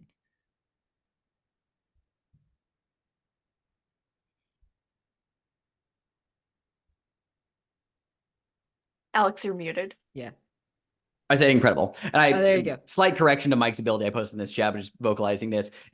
I'm only unmarking for advantage, not to bump up results. You know, Yeah. like, so you can still, Yeah. it's in order to bump up results, you still have to put on crown. So you have the ability to like unmark them, you know, but like if you mark the mountain, you're done. You know, it's you can still possibly die. All right. As for Dallas and Rybitski and Greeley, narrate, if you would be so kind, how you essentially storm the throne room and how you get inside and like you set the scene and all of that. It's like, give us the whole deets. I think we're seeing like it's not quite Splinter Cell because Dallas is there, but like you see Rybitski and like Greeley is like kind of leading along, scurrying along, hopping to and from. Rybitski is like all tacticaled out, and then you see Dallas dressed like a fucking ranger, like this, covered in like goop and dirt and shit, and just like looks dirty, wearing that Stetson hat and these expensive clothes, has a crossbow and these weird fucking light up glasses, just this weird like amalgamation. It's when you see your custom character in a cutscene, like very much. But like we'll see Greeley like as there's like these hunters or like these guards, these wood devils like walking by, Greeley will like stick out a bow staff. One will trip Rybitski, will shoot it in the head, and then the other one will turn. We see like Rybitski like take a taser stick it into the neck, and then Greeley sweeps its legs and then just jams the bow staff in its head, squishing it like a bug. And then just Dallas just going up and then double tapping some that are still moving with a crossbow bolt, and then going, oh, and then slowly putting their foot on its head and pulling the bolt out. It is not graceful at all. And it's just like oh, okay, I'm sorry. Oh, all right. But eventually they make it to these big bronze tall doors that go up probably even more than like the ceiling, as there's like this kind of swirling around the ceiling. And Rybitski is next to it, like in a stack, ready to like breach and clear the room. And Greeley is like on the wall ready to hop in. And Dallas just walks up and says, none of that shit, please. And just pushes the double doors open and Full goes, Aragorn, full Aragorn. yeah, just full Aragorn, just pushes the doors open. Go ahead, sorry, go, please. And just starts monologuing, goes, I have to admit, you've got an impressive place in here, a fortress, guarded by immense, nobody knows how many number of guards, twisting passages, breaking space and time, but you still were no match for Dallas Bartmoss. And then finally take stock of what's in the room. Yeah, in the room, which as you like look up, there are dozens of others in here, hunters, soldiers, creatures that you have not even yet seen, just all assembled in the court of their king. Carnonos, seated against his throne, stands at your intrusion. You can see there's like a blackened, oily, like scorch mark in the middle of the floor, like something exploded there. But Carnonos stands, and just the voice echoes across the chamber. Who do you think you are? Dallas Bartmoss, Bartmoss Solutions, and also more importantly, I'm an agent of Prism, and this is a Dagoya class. This is a Dagoya class incursion that is happening, and you are all under arrest. So right now, I'm going to need you to put your hands up, down on your knees, face towards the wall. Me, my associates Greeley and Chief Rybitski will go ahead, take all your weapons, and we will take your statements eventually one by one. Your petty mortal authority has no hold over me. I am Carnonos. You stand before the will of my hunters. Just gonna shoot him with a crossbow bolt. Just bolt flies through the air and slams into it. He looks down at it as like annoyed, and green energy begins to crackle across his arms. At that moment, from the middle of the room, there's a bright flash of light, like sunlight. And standing in the middle of the room right now is Mike. How does Mike look at the moment? Mike is not in his normal forest ranger outfit, but rather in sort of golden pajamas. Like, he's not sure like where he picked this up, so like he's equally as surprised as like suddenly being in the room again. But he's just like, oh, am I right on time? Maybe? Whateley. Incorrect. Not that anymore. Go ahead. Dallas, I think we should leave now. I have an idea of where Hank is, and we shall be off. You? All the hunters are start attacking. I just start running towards Dallas and just going to try to grab him by like the cuff of the neck and just drag him out. Yeah, it's okay. So I'm gonna need you to make the dangerous move, Mike. Just straight up, because this is a room full of others and the king himself.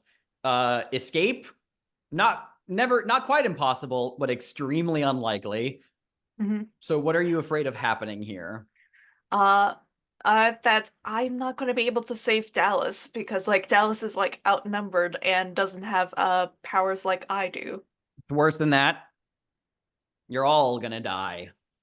You're Oh all gonna get God. overwhelmed. Even your powers aren't gonna be enough with this overwhelming force. Okay. You're gonna make this roll. I want to say, on the one hand, vitality does make sense, but so does composure. I'm gonna say vitality because mostly you're just trying to like like be quick. I'm gonna tell you this right now. If you mark advantage because of by spending one of the crowns of the forest, something interesting will also happen Okay. to help cover you.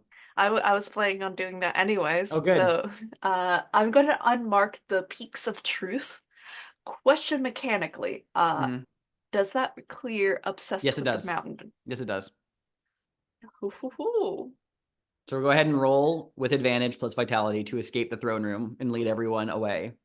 First time in several sessions, I am conditionalist. That is a 10. A 10. Very good. Very good. You will do it. I'll let you narrate that in just a moment, but first allow me to exert my will of this is my fan service campaign, and I will find every avenue to keep inserting fan service into it. We cut back to when you were speaking with the man in the sun mask, as he was like explaining your choice to you about the power, like what you could do, and for the peaks of truth, he explained to you.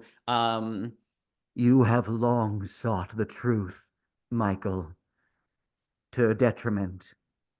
But sometimes there is companionship in those who hunt for the truth, even if they know it might destroy them. I might be able. No, he wouldn't say might be able to. No, he wouldn't say. He says, a part of this power. I will lend you the services of one who is sworn to me, one who I have helped before. and first of all, I need you to tell me, because you marked it, what stuff is Michael forgetting as he's unleashing this power? I think it's not just forgetting, it is the erasing of evidence. All those holes in Michael's yard, the dirt starts to bubble and groan as they get filled up, and Michael forgets about doing all this sort of obsession, this sort of like downward spiral into madness, as right now, before Dallas is a very confident Michael Hestors, as he's quite literally running away, but like we're not going to be fighting gods here. Not today. No, Not like this. but your new associate has sent somebody to help cover your escape.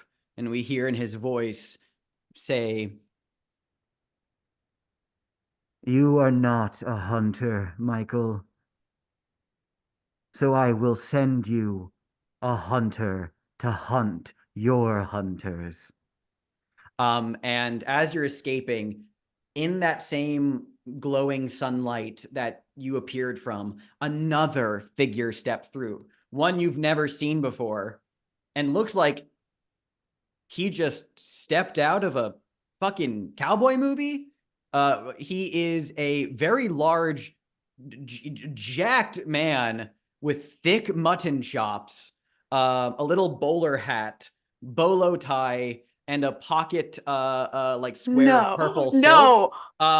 Hey, Wes, could you please tell me what Grappling Ross Fontenot, the American, has to say in this situation? Jesus fucking Christ. This is, for anyone watching, this is Wes's American from our Between campaign, who swore him, basically sought the Man in the Sun mask for Oh a shit. peaceful out. You had Yeah. intended to take him up on his offer to take you away from this world. And while we never finished that campaign, like the lingering what if there, it's an interesting choice, so we're rolling with it. It is. Okay.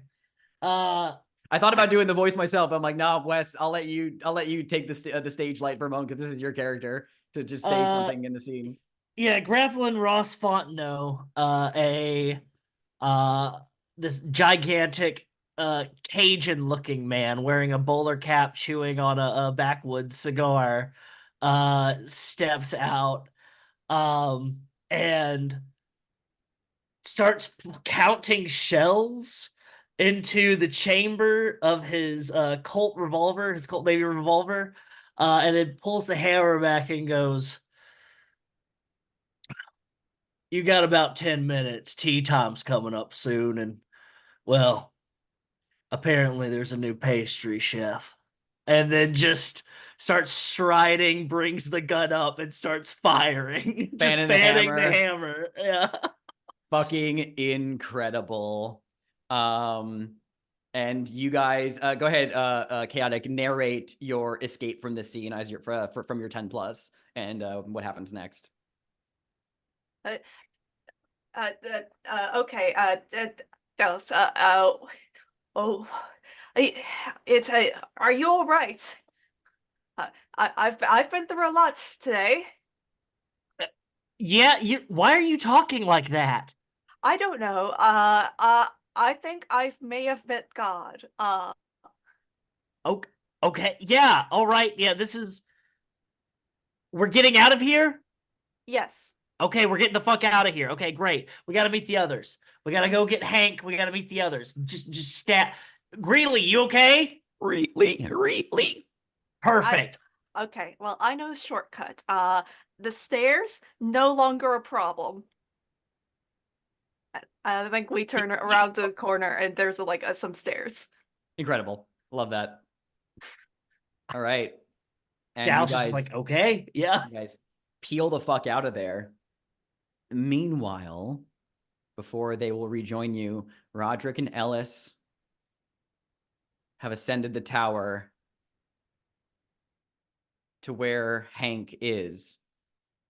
I want you guys to kind of, this is less of a paint the scene in the traditional sense and more of just like collectively we're all just going to describe the space itself. Because as this is a location y'all invented, I just want each of you to establish some details about what this place looks like. So whoever wishes to go, please do. The sconces on the walls, when they go up, they're made out of some kind of metal, wrought metal. But at the tops, they're crowns, and we see green flames like flickering through the crowns, much like the woman that Dallas saw. I think the ground here is cold, polished bronze, and it gives the place an appearance of being much larger than it is, and it's a little disorienting to walk on.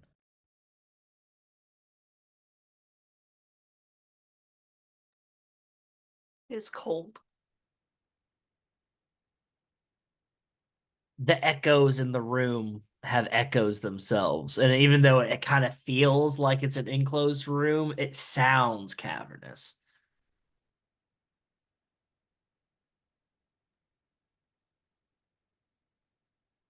There is a cell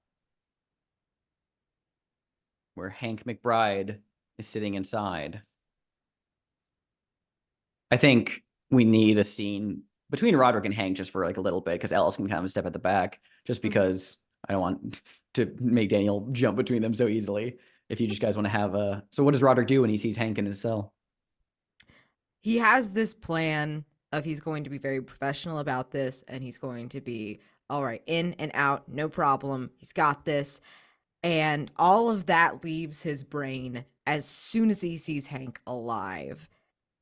And he rushes up to the cell and can't think of a single thing to say. But Hank, I do want to let you know that this is the first time you've seen Rodrick since the incident. He has been royally fucked.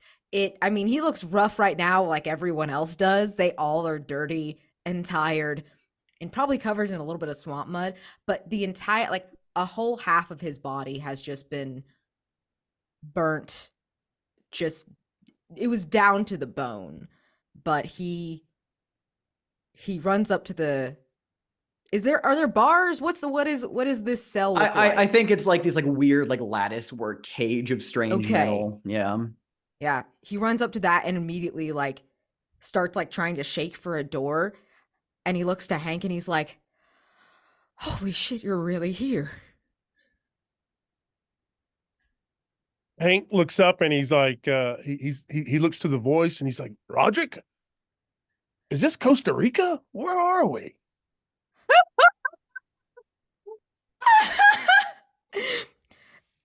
It ain't Costa Rica, my man. It's God, I wish it was. Do you do you know where you are? Do you at all? No, I have no idea how long I've even been here. I was just driving a truck and then I ended up in some Costa Rican prison. They don't No, even have a toilet. It's weird. you do know this. Okay, you don't know. Oh my, holy shit. So like there's been no sort of otherworldly sort of predator looking guys or uh n- no like big antler guy. No, there was a guy singing down in the sewers. That's it. I mean, Rodrick, might you have- hear a voice behind you that says, I keep his mind safe.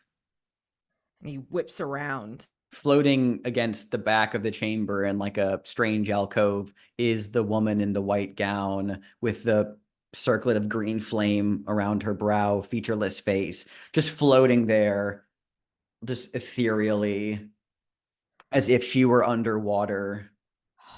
She has no face, but you know she's looking right at you. Roderick glances to Ellis and is like, "Is this a friend of yours?" This is one of them. This is Greeley. Greeley used to. This Greeley likes this one.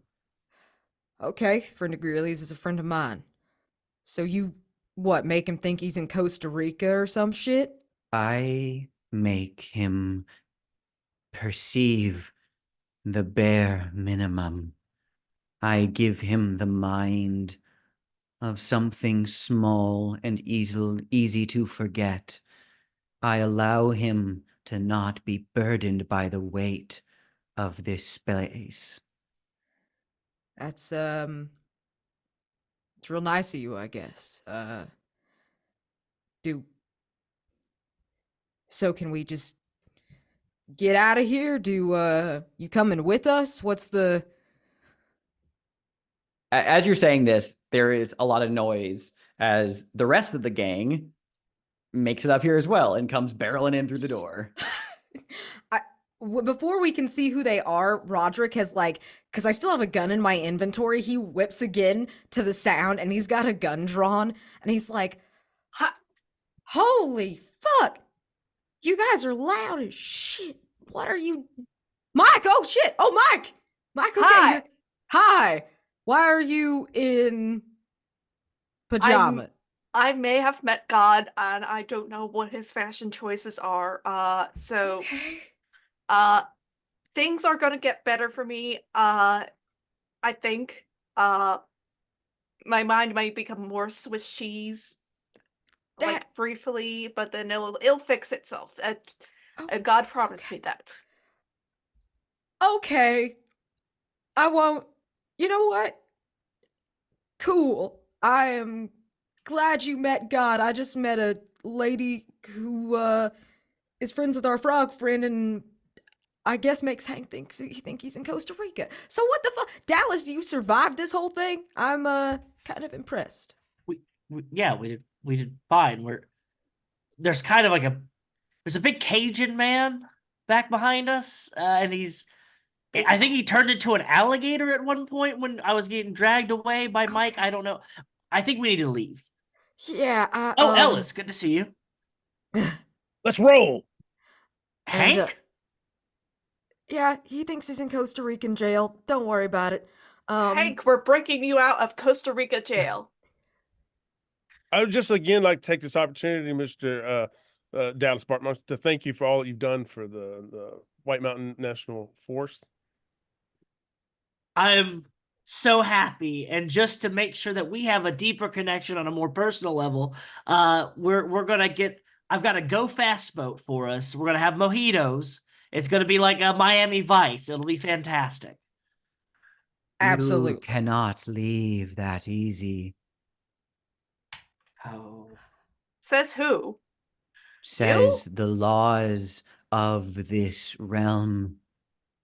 Okay. Well- Then how do we leave, ma'am?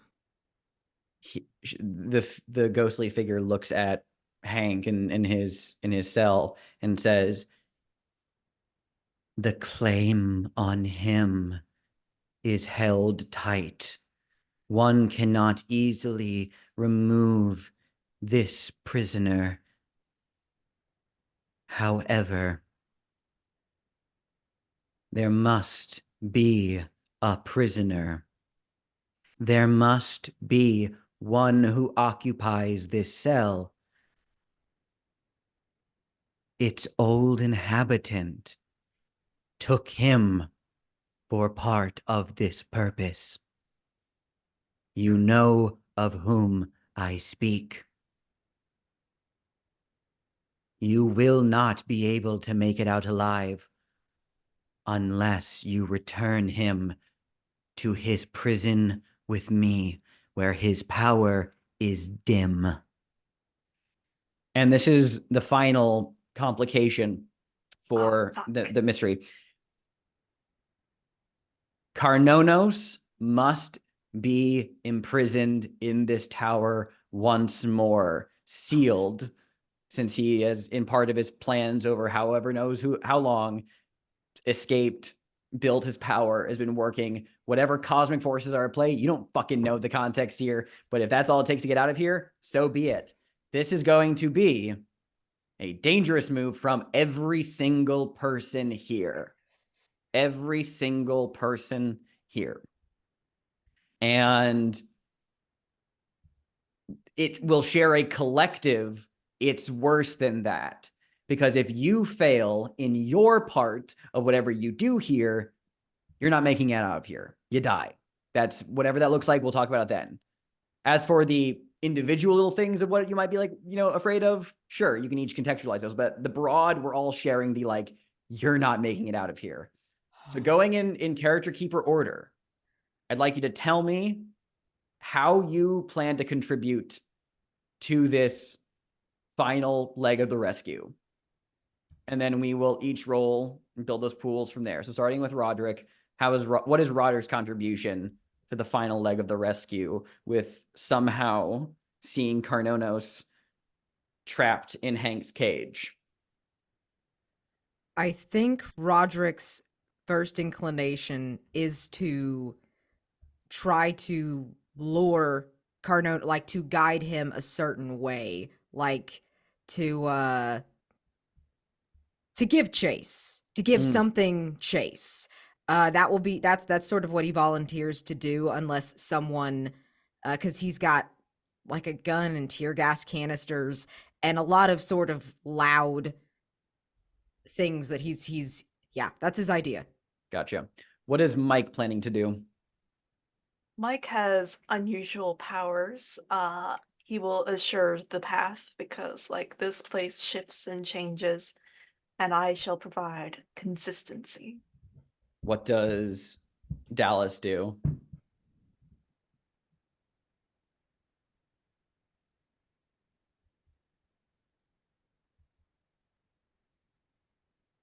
Dallas is going to, if there's no camera but Mike is here and wearing golden pajamas, Dallas is going to try to use the Odyssey lens to hone Mike a little bit. Is maybe just going to start looking at the different inscriptions and moving the lens around. What does Ellis do? In his armor and with his spear, I think he's gonna duel Chrononos, but it's all like to draw. He's just gonna keep retreating back up to the cage. Rodrick and Ellis, you'll roll plus vitality. Mike and Dallas plus sensitivity. Rodrick, what are you afraid of happening here? Just on the base level. on a base level, I'm afraid of it not working. I'm afraid of Carnonos outsmarting us, and all of this is for nothing. Roll. Mike, what are you afraid of on the base level? I'm afraid of losing myself. Roll. Because Dallas, what are you afraid of happening? I'm afraid of walking away empty-handed. Roll. And Ellis, what are you afraid of on the base level? I'm afraid that I'm not trained enough to fight this Carnonos, and he'll just skewer me. I'm marking the ancient cliff For for advantage. advantage. Gotcha. And I'm going to use the armor for advantage. Very good. I used the Odyssey lens for advantage. I don't know. Could I use like one of my items for advantage? Is that like I mentioned, or is that Yeah, I mean, out of the question? No, here? you can absolutely. Did you already rolled? So I mean, you rolled 2 Yeah. dice. You can. I'll Yeah, I then rolled just, 2 dice. Well, I'm gonna roll. if you just forgot about you can use items. Yeah, I'll be nice. What do you Okay, want to? I'll- What are you using? My gun to Yeah. So okay, roll an extra die, and that will just count that as advantage. I'll be nice. Okay. What's your total? That didn't help. I got out of 5 You got with 5. my vitality. Okay. I'll adjudicate these responses in a moment. Let me take note of this real quick. Yeah. Mike, what you get? A 10. Mike Nice. is doing well. I don't know what's going on. Dallas, what This did you is- get? An 11, and I fully plan to put on a crown. I'm just gonna let you know. Gotcha. And what did Ellis get? I got with an advantage. I got 11, and plus 2 is 13. Okay. Very good. Ellis, for your advantage, when we factor this into your narration, you'll be able. I'm gonna give you the choice. I figure you'll take it, but I always figure I'd present the choice. This advantage, you could use it to mitigate. Because Rod, you got a 5, right? Yeah. You can use your advantage to save Roderick's life. And, you can use that advantage to cover it. It'll basically free bump it up a tier. So he's not going to, because otherwise Roderick is dying, unless he puts on a mask or puts on a crown. Roderick is out. Like, he gets killed during this whole thing. So you can use your advantage if you want to save his life as part of your maneuvering in fighting Carnonos.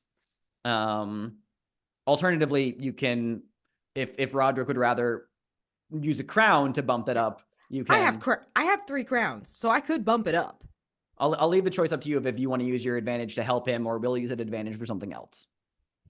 That is your choice. Up to you, Daniel. How's it up to me?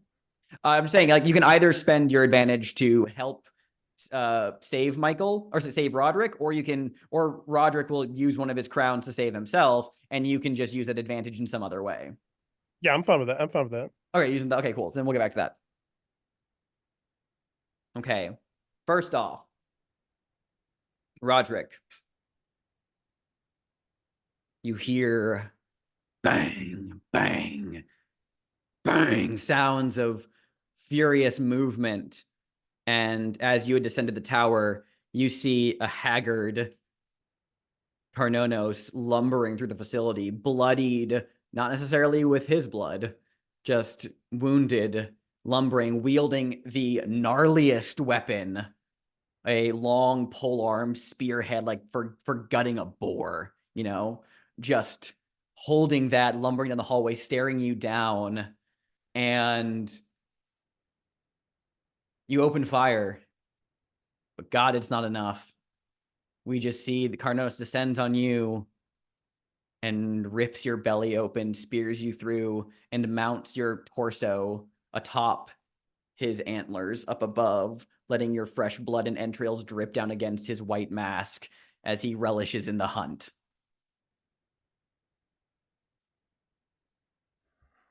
I'm gonna put on a crown. Which crown?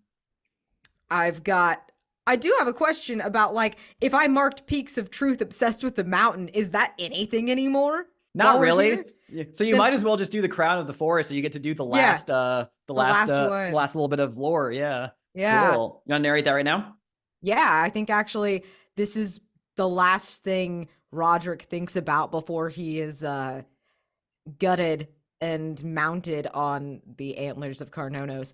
Narrated a scene a few weeks ago, showing a private side of you the rest of the team never gets to see. And he's got a hobby, and it's knitting. He knits. He doesn't do it at work. He doesn't do it anywhere else, because he's usually busy. But he knits, and he was knitting all of his his crew scarves. It's for the next holiday, and it's even Mike, even Dallas, regardless of whatever had been going on with them, he knitted them that. And he actually started one for Ellis. He didn't know if Ellis would take it, but he would. And there's one that is finished that he never got to give Hank because it was a Christmas present. And we see him putting that in a box with the at the bottom under the rest of the knitting stuff, and just sitting there for a while looking at the rest of them. And he gets back to what he was doing. Instead, what we see happen, that reality we saw in the reflection of the metallic halls of you getting gutted.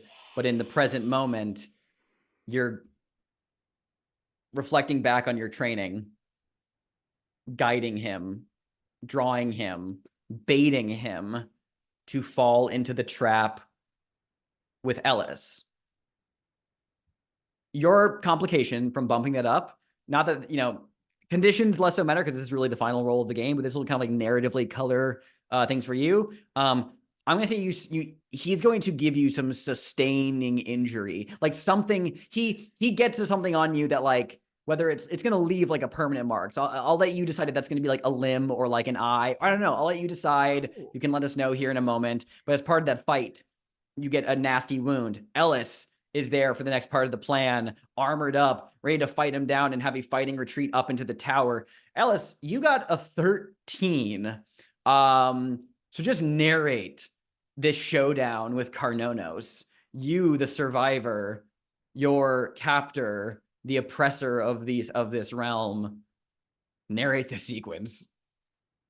He looks like he's really getting beat, and he's taking some hits, and the armor like flashes whenever he gets hit by this big weapon of the strange metal, and he's always like going up, and he looks like he's tripping and he's falling and he's scrambling, but it's all like a feint. Like he's just trying to lure the guy in, because he's studied the way these hunters are like malicious, and they're sadistic.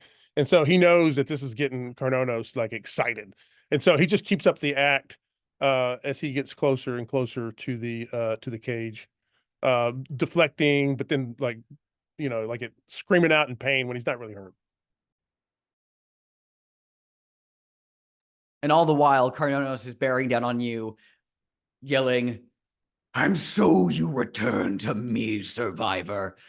You eluded my hunt for long enough, and finally I will see you mounted. You have proven a worthy prey." And your advantage will come into play here in a moment. Before they ascend to the tower, Dallas, with your 12, narrate your whole thing of how you supposedly empower Mike using the Odyssey lens. Yeah, you have full narrative control here, and this is a 12+, so just fucking go ham. There's like this moment of like just like running behind, and Dallas, like Rozecki's actually helping out, Greeley's helping out, and Dallas is just running with like this crossbow and just goes, "Fuck it," and just like tosses the crossbow to the side, and it's just running, and it like feels just like jangling in their pocket.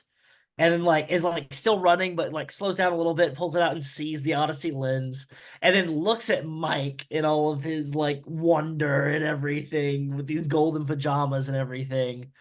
And like runs a little bit faster. And it's like, "Mike, Mike, Mike, and holds out the Odyssey lens.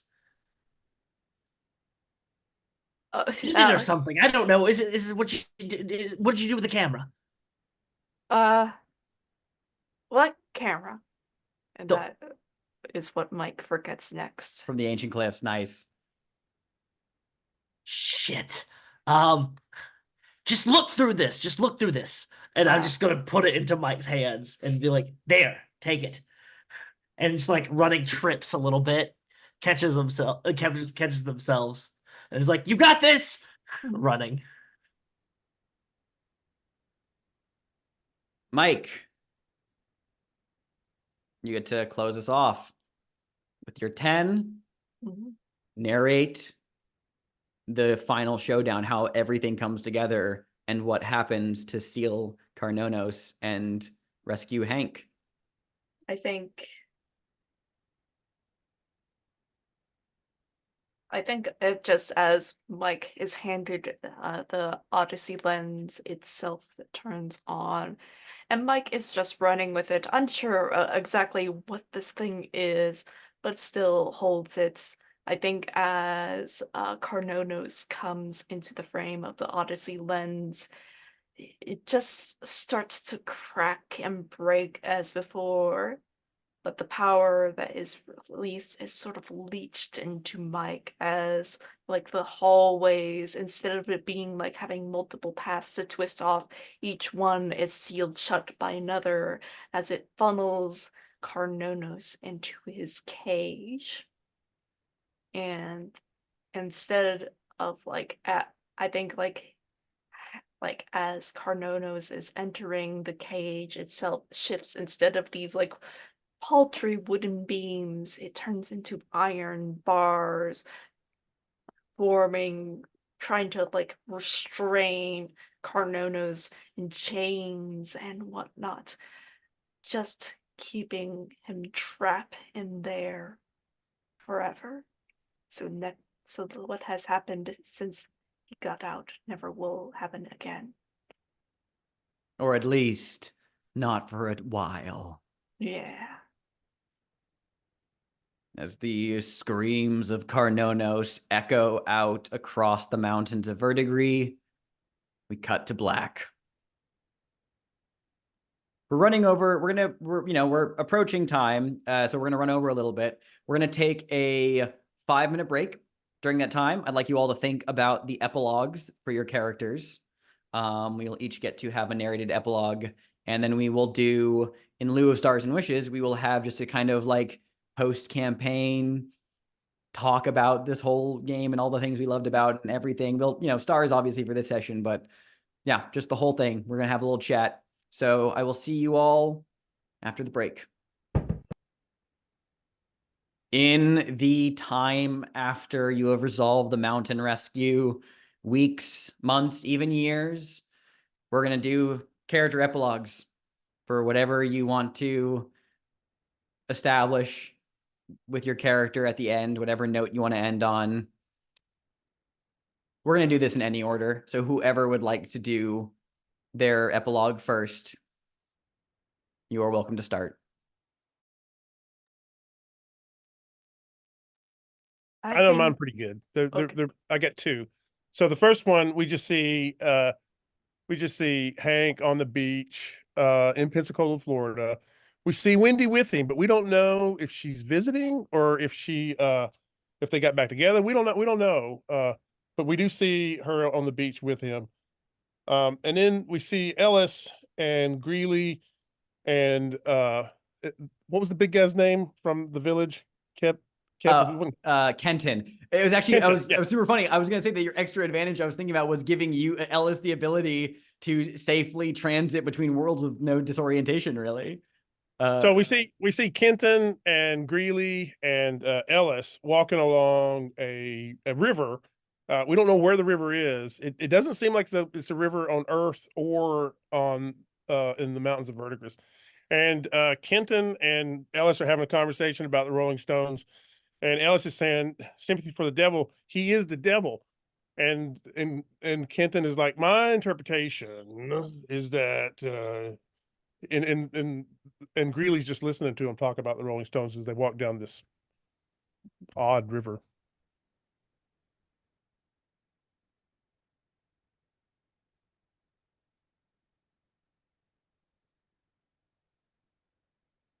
We see Mike Hestors back at home. His little home. It's been cleaned up. Everything seems to be in its proper place, as we saw from very, very early on in the campaign, as though he has done none of the this adventure whatsoever. And he's making phone calls to people because he's gotten several from people he has known, people he doesn't know, but they know his family, and just just saying, "Oh, where have you been? Where have you disappeared off to?" And Mike is just giving vague answers, saying, "No, I'm all right. I think I was probably had a little bit of a emotional downward spiral for a few months, but my friends at the White Mountain Rescue Services really came in here clutch to help clean things up, make sure I got back on my feet.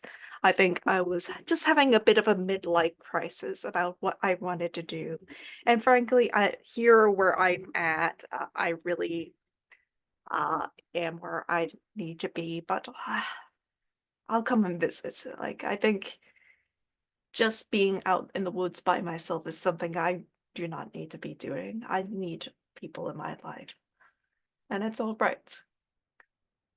And if Alex allows me, I think my epilogue needs to contain a bit of some prison reports, because I think we see that lady again, head of Prism, going over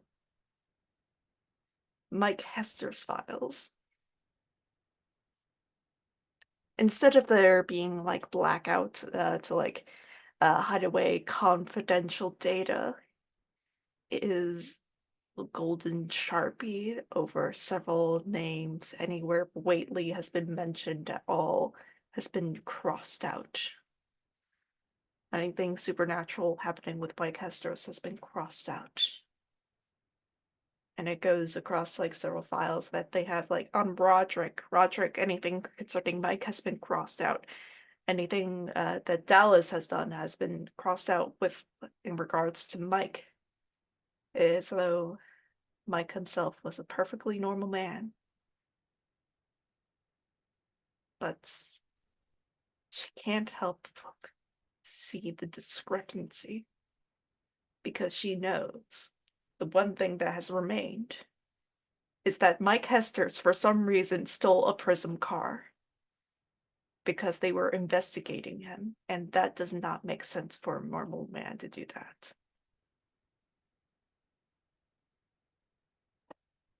Oh my gosh. It's months, maybe a year or two later.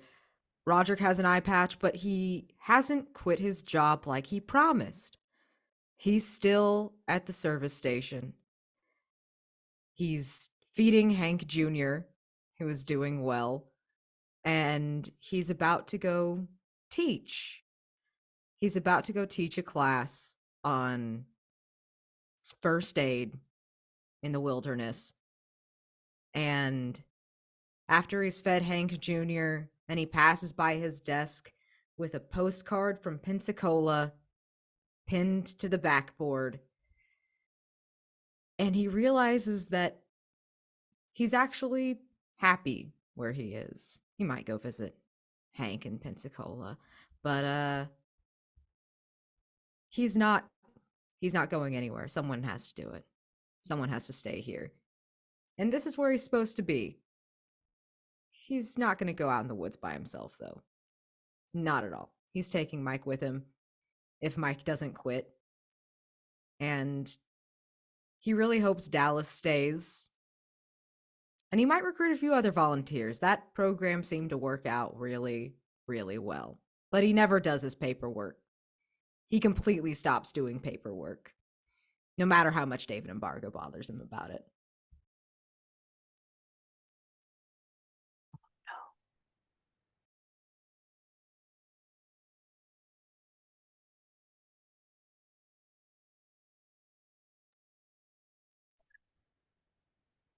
So I say to you, Bartmoss Data Solutions employees, this is not the end of a journey, but the beginning of a new one. That being said, all that are staying on with the company as we move into the public-private sector need to understand your identities will be changed. You will no longer be able to go back to the places you call home. You will have to live a life on the road, but you will be paid handsomely. You will have benefits. We're talking vision, dental. We're talking health insurance, life insurance, no down payments also. It's amazing what you can do when you work in the public-private sector, but you will have to cut off ties with your family unless they move with you. It is something that we all must do. That's why Bartmoss Data Solutions will no longer be called Bartmoss Data Solutions, but Bartmoss, a Prism brand. And those who are no longer wishing to stay with the company will be given a handsome severance package and will also have to go see your designated mind tenders. Now, the mind tenders that are in the office, you'll have to go see them when you pack up your things and leave, but you are allowed to leave. There were rumors that we were going to make you disappear. That is not true. There is a process you will have to follow. Thank you. Thank you. Where is the, and then hits, and then logs off from the call to all the employees, and just leans back. Feels good.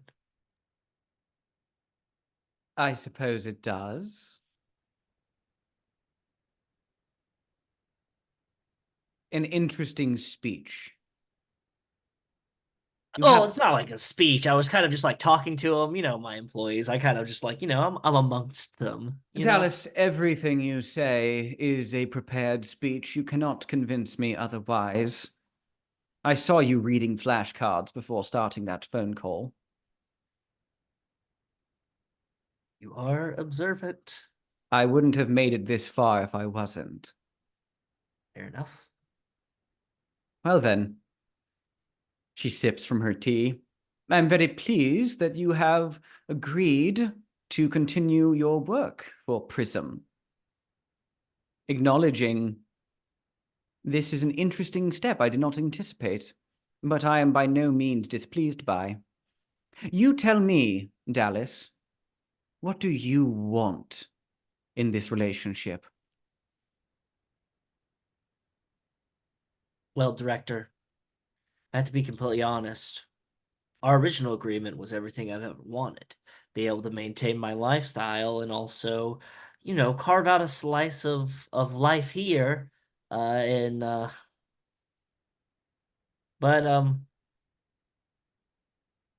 I saw things. You see? I witnessed things. I was able to imagine all the good that could be done with what was just beyond our reach. I mean, that's why the Greeley-Rozecki well is going to be utilized as much as it can. That name is still pending, and you know it. I just thought it'd be a nice gesture. I'm trying new things. Indeed. So then, do you intend to stay in this area, or do you wish to accept assignments in other locales for Prism? Well, I was talking with Roberto, and Roberto has been out west for a long time. Wants to stretch his legs a little bit. And I said, well, come on in. We can bring you more into the fold and everything. And I know Bartmoss being under your control as much as it is now means that whoever works for Bartmoss is going to have to go through a whole screening process, changing identities and everything. So I figured, why not start fresh? I never got to travel as much just volunteer work. But I think now I need to do something for me, you know? Been doing so much good. So is that a yes or is that a no? I can't. I was kind of hoping I would figure out by the time I finished that. You and I didn't know. haven't. Yeah. So How about this? I present you with an option and you can ruminate on it for a while. She passes like a little like case file towards you and she says, there's a paranatural anomaly that might possibly unfold into an event in the very near future out in Hugo, Minnesota. We are putting boots on the ground and might be taking a look at investigating this further. Tell me, what do you know about Calamity Raccoon's Good Time Pizza Farm?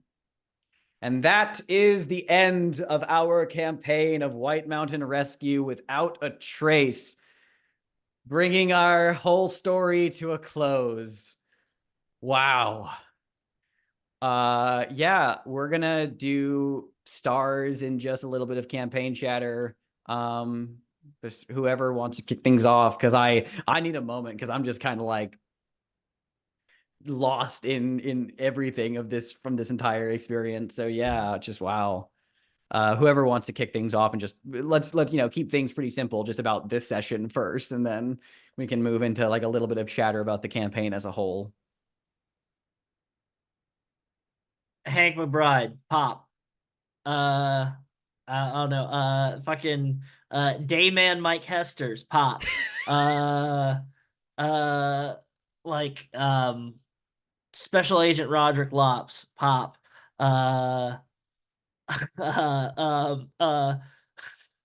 My old the Between Monsters business character, Grappling Ross Fontenot, pop. All the way, pop. I can't believe I forgot that, like, he could turn into an alligator at any point, so I had to throw it in later. I was like, this man can also turn into an alligator. That's why the Man in the Sun, it was a whole Egyptian, it's just a fuck, it was a sun and moon thing. I did a Moon Knight thing. It was bad, whatever. I loved it. But pop, fucking Ellis being dressed like King Leonidas, and it's just like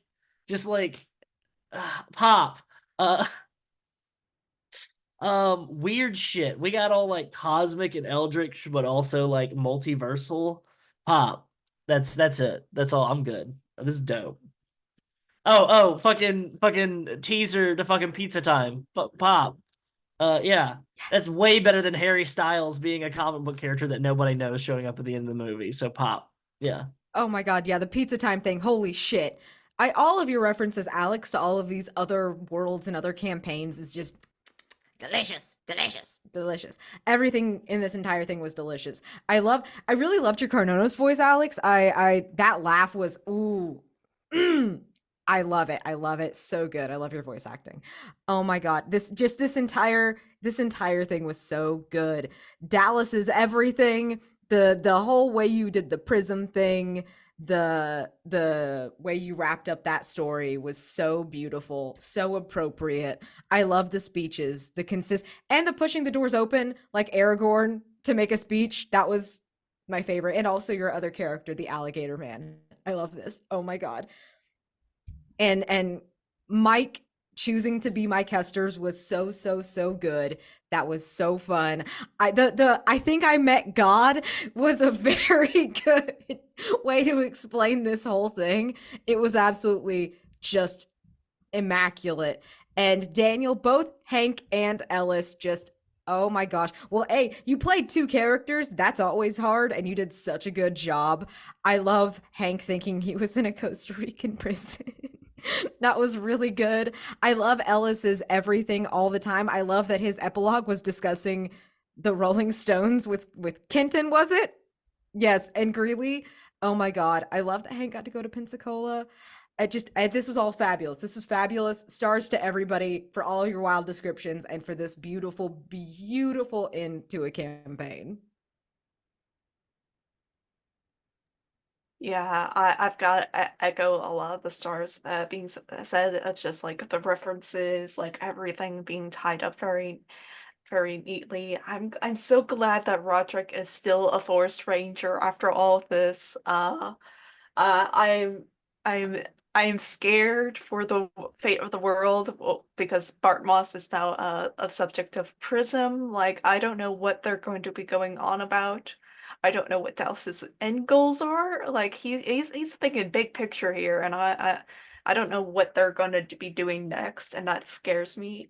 I uh God, I'm so glad that like with Hank, like even though stuff got resolved, like there's still like lingering questions about uh like his ex-wife, like how did things wrap up, like of like Hank McBride effectively coming back from the dead, like that's like could be its own like mini series on its own part. Uh like, and it's like Hester's like I was so surprised like of being teleported to the fragrant void, but I'm very pleased about that. I believe it was Alex wrote down like the quote that you said, "Begone, fear, Kalakas." Vrykalakas, yeah, begone Vrykalakas, scions of Proteus. Yeah. Yeah, like I was like, how on earth did you come up with that? Like on the spot, unless he wrote it down and we're just reading my mind about like me 10 doing those. seconds of Googling while you were narrating your thing. Uh-huh. I just looked up Well, Greek shapeshifters, like, and it just like, let's just go. I was like, quick, gather things. yeah, it was just very incredible of it. Just like it was a reference to like a Greek ocean god, as well as like this idea of like sort of a proto like ghoulish creatures like haunting me. I'm just like, God, this is so thematic. Like you've got to got to prepared this beforehand, but no, it was just the 10 seconds of Google. Like that is a very tough skill to like achieve. Uh, God, as well as just like giving me a advantage for unmarking my crowns and like how seeing like transfer back to himself in sort of like this weird manic phase because like his brain wires is just getting rewritten as he's being sort of pseudo possessed by the man in the sun mask. It was just, oh man, it was so good. I love it. Yeah, I'll say I'll just throw out some quick stars because I just have nothing but positive things to say about this. I went into this, you know, knowing I was gonna do something with the Man in the Sun Mask. I teased that because I was like, I have to get him in this campaign. If I'm making a bunch of Brindleverse references, I have to throw him in. And I didn't really know what that was going to look like until like maybe like 2 hours before a session when I had the idea of like, I don't want to go full Deus Ex Machina, so I will give Chaotic the choice of like, your character is on the path to death, so you can either choose to die but get a huge benefit from doing so, or you can choose to maybe have a new start and have the ability to start like making that happen. So I didn't want it to be a full get out of jail free card, but I wanted to like, I was very happy with where that story went, and I thought that was a lot of fun. Yeah, I was inspired by the quote from writing contest submission for public access where he says "begone Sycorax." I didn't want to just say that because that made no sense. So I was just like, what am I going to use for the Whateley? So just, yeah, no, your narration for pulling out the camera in general and using that and accepting like all of my weird bullshit of like, if you do this cool thing will happen. You're like, fucking bet. Okay. That was wild, and we had to tell a lot of fun stories there, and the details for that interstitial space with the stairs, everyone, that was very cool. The finale was epic as hell. Just overall, I have nothing but positive things to say about this session. Very happy with several moments that got starred throughout the entire thing through the chat, such as let me scroll up. I can't find it, but anyway, but just a lot of moments were golden. And again, just, man, I'm overwhelmed because like I don't know how to focus on this session. I'm just talking about like this entire campaign in general. But yeah, this was just fantastic. It was a lot of fun. I liked everyone's epilogues a whole deal. And I don't know, just y'all really leaned into it at the end there, it felt like. So just getting, and stars of the comment about like, it's like when your customized character has a cutscene and it just looks fucking weird and out of place. That was very funny. Yeah. I've got a couple. I really liked Roddy's the way B played Roddy when Roddy is reunited with Hank. And I like that. I didn't know what Dallas was going to do when Wes was splitting the party, but it was just so cool for Dallas to go after Carnonos and just start shooting. and the way that Chaotic play, like Mike's, like Chaotic, the way that you changed the voice of Mike, because in the last few, not like the last 4 or 5 sessions, like Mike is just like beaten, but with this new direction in life, like the way you just changed his voice and he was more assertive and just like upbeat. That was very marked. And then Star for Alex, just these end games are kind of hard because there's not a lot of like structure to them when typically CFB games have a lot of structure for the threats, but this is just like whatever you want to do, and the structure that you put to it was just really good. I really like some of the things that you did in terms of dividing up the questions and the clues. So a big star. Wow. Yeah. As for this session, I think that's the stars, but unless anyone else had any other ones about this session they want to throw out there. Other than that, though, if you got the time to hang around with us for a little bit, I feel like we can have, but if you got to go, you're welcome to dip out. Let's just have like a little bit of like a campaign talk back of just like, this is kind of like the broader, it's not necessarily like stars, but you just talk about the campaign in general of stuff, because this was a really fun experience, like from start to finish. This was, like, I really enjoyed getting to run for this group and run this game because I have such positive feelings about White Mountain Rescue. And I mean, this game has shown how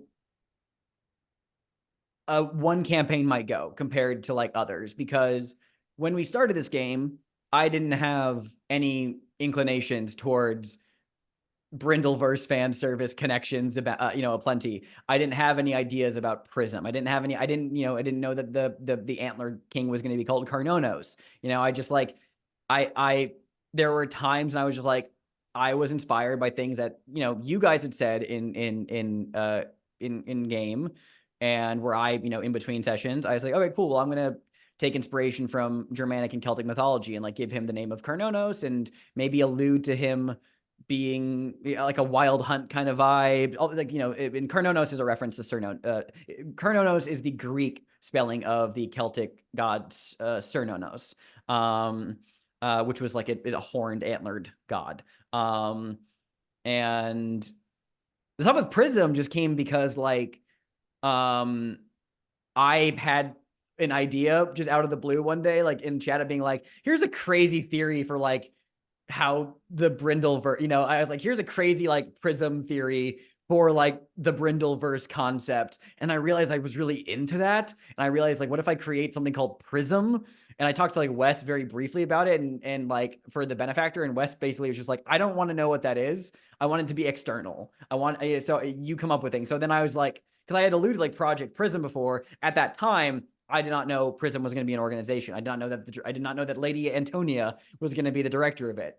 I love, and this is CFB games in a nutshell. I just love like how much like the direction the campaign gets built off of itself, like towards like, so if you, at the start of this campaign, I never would have, said that we were going to go to a million Brindleverse references and fan servicey bits, and that Mike was going to be a Whateley, and that we were going to have the Sun Mask and the Fragrant Void and a bunch of stuff happen. And I might never have that happened again in a White Mountain Rescue campaign. Next time I run a full campaign of this, it might be completely different. Nothing Brindleverse was baked into this. That's just me, but I feel like it was really fun getting to explore on a very meta level all these connections to our community of CFB games. And I also caught references to the Silt verses in some paint the scene prompts today with the Skyward Sprawl. I caught that. So even if it's not part of the Brindleverse, I like the broader acknowledgement of CFB within our meta cosmic kind of climactic adventure. Man, this was a lot of fun, I have a lot of thoughts about this game, and things I'm sure that like, and I'll probably be chatting with Daniel about, just because I'm like, mechanically I have like thoughts and all that too, but just overall, like the variety in kind of where we started and where we went, I just really liked it. It was very weird, but it felt like it was born from our table versus just being like, this is prescriptively the setting and what's going to happen, you know? Yeah, I gotta say, Alex, this campaign is masterclass about what you can do with campaign arcs. Uh, I've personally seen quite a few keepers that have struggled with like incorporating the table's ideas with like the idea of like the campaign arc, but you are just like very on it, on every time of like reincorporating previous like rescues of like having them be dangers throughout the campaign because like stairs, man, oh my god. Fighting for my life. I really enjoy that. And personally, I think like well the CFB games could use a little bit more keeper support in that regard. But so like about like how you come back to like your campaign arc, about like how you incorporate moments from a campaign arc, about how you incorporate ideas that you have and rewrite your overall arching mystery for the final session. Like I think there can be a lot of support in that, but like you really showed out what it looks like in practice, and that is something I find a lot of folks struggle with. Even Jason, to some regard, I think could like do it, and this is, and I tried to do it myself, but sometimes I feel like I could fall flat on that, and this has really sparked about an interest about how to practically express that going forward in my own campaigns. Well, it ultimately just came down to like, what do I think is the most fun and cool way to end this? You know, I was just like thinking of the entire campaign. I mean, like, again, like I understand like there's a lot of like there's something to be said about providing a little bit more like explicit advice on the page, but ultimately all the stuff I do as a keeper, it just a GM in general, just boils down to like, I don't know, what seems fun and cool and weird, and that'll just like honor the campaign in some way. I try not to overthink it. That's kind of like my thing is like, I'm just like, I'm also, because I'm kind of lazy as shit sometimes. So I'm just like, how can I get the most return on the least amount of investment sometimes? You know, I'm just like, let me just recycle a bunch of things and take this cool idea and throw it at the wall. And then my players will come up with cool shit on their own during the session. So I don't need to prep that much. Like, not to like, first of all, thank you very much. That means a lot to me. Just truly, I'm just like, I just like recycling, like taking things and just like letting it cook in a weird way that is out of my hands. I don't know. I just feel like there's a lot of freedom in that, of just being able to like, just it's the rule of cool, of just being like, it's cool. I want to go with this. Why not? And you're so good at the rule of cool, I have to say. Everyone at this table is. I would have to say it was real. It's really fabulous. It was incredibly like, you're all so quick at this communicative sort of collaborative storytelling that this kind of game requires. And it's fabulous to see what the start is and where it went. And everybody's character building was all very different. Your different character arcs were really different. And Daniel, this is a beautifully written game. Like, I obviously didn't get to see what the keeper saw, that side. I just got to see it from a player side, but I really love how smoothly it transitions from the mundane to the fantastical. It didn't ever feel like you jumped the shark in this. It always felt very correct. And I think that is the game's writing and also the way Alex handled it so smoothly. It was fabulous. And I really love this kind of game. I love these kinds of characters of this very practical group of people having to do some wild fantasy shit. It's really cool. And I really want everyone to play this. I know I've said it like at the end of every single game. If you're watching this, please play White Mountain Rescue. It's so good. Oh my god. I can't remember who said it, but I remember someone saying, I think it may have been like Michael Van Vliet or someone else, but like saying just like, as like someone who's not an outdoorsy person at all, it's like playing this game, it's like, oh, I get it. He's like, it evokes the feeling of like the great outdoors and the love for it without necessarily needing to understand it yourself. So yes, absolutely. Like, I like to do outdoor stuff, and like having done some of this, it feels very real, but it also just evokes it so perfectly. It's very cinematic, it's very evocative, I've never been to Maine. I've never been up there. I've not been that far north, but like I felt like I got it. Like I got the vibe really quickly. And all the different kinds of rescues and stuff. It was all like just teetering on the surreal, but you always this idea that we can always get a mundane answer too. Like there's not really a Yeti, it's a dude trying to trick people and he goofed up really bad. Like that sort of balance of giving the players and the keeper control of how fantastical to get win. It's really I could prattle forever. Somebody interrupt me.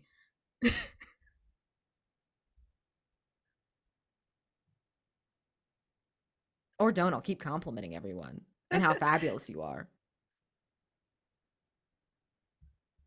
I've got a bolt here in a second to go pick up my kid from school. But Yeah, so go ahead, Daniel. Go ahead and finish I it. would I think and I don't know how much Alex, I don't know how much you realize this, but there's a lot of Alex's fingerprints on this game. We didn't do the trapped spelunker, but it's based on Ted the Caver, which was Oh. Alex's idea, and I played it with my other group, and that was their favorite. That's their favorite rescue, but it's just so freaking you're underground, and it's just so it was really scary. And the vanished Ellis, that's totally Alex's idea. And actually, I didn't finish it when we first started playing the game. I don't think because it wasn't on. We didn't have like it wasn't part of the keeper. So yeah, Alex, your fingerprints are all over this, and so I really appreciate that. I haven't written a thing for this game. I'm just an idea generator, so I occasionally just tell Daniel things, and he ends up putting it in the game. Yeah, They're you're good at that ideas. Yeah, shit, they're good though. ideas. They're good Yeah. ideas. And I can't remember if it was you or Jason at the last retreat said, don't make all the, I think it might have been Jason. He was like, don't make all the rescues like in the woods, like break it up, do other things. And so I tried to do that. And so there's a river one, there's a cave one, there's a mountain climbing. There's a bunch of different ones that we didn't do, but they're not all in the woods. Oh, it's so good. I love this game, and I think you did a fabulous job, Daniel. And I love your ideas, Alex. That's so cool. I love that you incorporated them, Daniel. The Vanished is a really cool playbook. That's super sick. It I wanna see expanded more my of it. ideas. It expanded my ideas of the game because, like, seeing the Vanished, I was just like, and the out of the wood stuff for it, I was just like, oh, this directly influenced my ideas for like what we're gonna do in the finale. It adds a really cool, weird layer, and I like that it's an optional playbook that can only be introduced if you want it to be. love that. I know you got a bolt here in a second, Daniel. So I just want to say again, thank you sincerely, not just for playing this game, for making this game. It was an absolute pleasure. I enjoy seeing where this goes next. So thank you for joining us on this ride. And since you got, we'll have Wes share their thoughts here on call. But for now, I just want to say thank you for joining us, Daniel. Really Thanks, appreciate guys. it. Yeah, You're thank you, Daniel. fabulous. Yeah, now that Daniel's gone, I get to brag on the game so much, but comfortably. No, I love this game. Yes. This game completely represents everything that I believe that TTRPGs can do, which is take something so mundane, which is like essentially take like what if I take something so mundane and make it just like unforgettable. I can't take my eyes off of this game because it begs the question. It asks, I don't think even without intention, but it asks the question for me personally, what game would I choose to get my parents into TTRPGs? And it's this, because it takes the feelings of like a CBS original drama series like Chicago PD or something like that, or like Chicago Fire or something. But it's like yeah, White Mountain Rescue, like national, like it's the U.S. Forest Service and everything like that. But like make it weird. And and it also hits, I mean, it hits the Firewatch vibes perfectly. It gets Twin Peaks in there a little bit too. There's a lot of like Twin Peaks vibes. And I love like portals to another world and shit like that. That shit's so cool. It's eldritch. It's like what the fuck is going on? You get to do like weird like our biology but fucked up kind of stuff that I love from like the Southern Reach trilogy and everything, or like the air, yeah, like like I all mean, that this Jeff is not Vandermeer shit. new for this Mhm. campaign. This goes back to our between campaign, Wes, but like my Man in the Sun Mask voice is just directly lifted loosely from the G-Man from Half-Life. Yeah. I I just love it. have his inflections, Dr. Freeman. Freeman. I do those inflections for his voice because I'm like, I like the weirdness of this, like It's this so entity. Like, and so like so good. and I love pulling from things like Twin Peaks and other like sources for inspiration because Yeah. one, it offloads prep, but it also is just fun. Absolutely. Yeah, but like this feels so like I think what we played was like a high level version of this game Yeah. because we're connecting it to the other Brindlewood games and everything. This is like very much because we're all fans of that stuff. And so we're just like, yeah, let's throw it in here. It makes sense. Let's have a good time with it. Like there was no like Alex holding a gun to us and being like, dude, this multiverse shit. I know they've done it with Across the Spider-Verse and I know they're doing it to death with Marvel, but do this shit. None of that happened. We're all like, We're on yes, we're on trend. board. No, like, it we makes loved it. sense. It fits the vibe and everything because there's connections like that through all the other games and everything. And like I don't know, it's really fun to be able to play that with this group of people. But this game is completely fucking different when another group plays this game. Like I'm watching, there's people playing it and talking about it in the channel in the Completely Discord. different. And it's a Completely different. completely different game. And then like how they're reacting and things are just completely different. And I love it. And this is completely different from our like little 1-2 shot thing that we did at the writing retreat with it. Yeah, completely. And so it's fantastic. And it makes it I can't wait to play more. I can't wait to play a rookie. I can't wait to play the I'm getting too old for this shit veteran. Like I want to play the warden, like the fucking like the like hot Yeah. shot like has a TV show type of guy that's like the cowboy of the group and everything. Like yeah, like that stuff is great. This game fucking rocks, and it Game fucking rocked the rocks. entire time. I gotta The say, characters were fucking dope. Dallas was an experience in this campaign. Oh, Like, I loved Dallas. Can we talk about Dallas Bartmoss for a second? Can we please talk about Dallas Bartmoss for a second? Like, holy shit.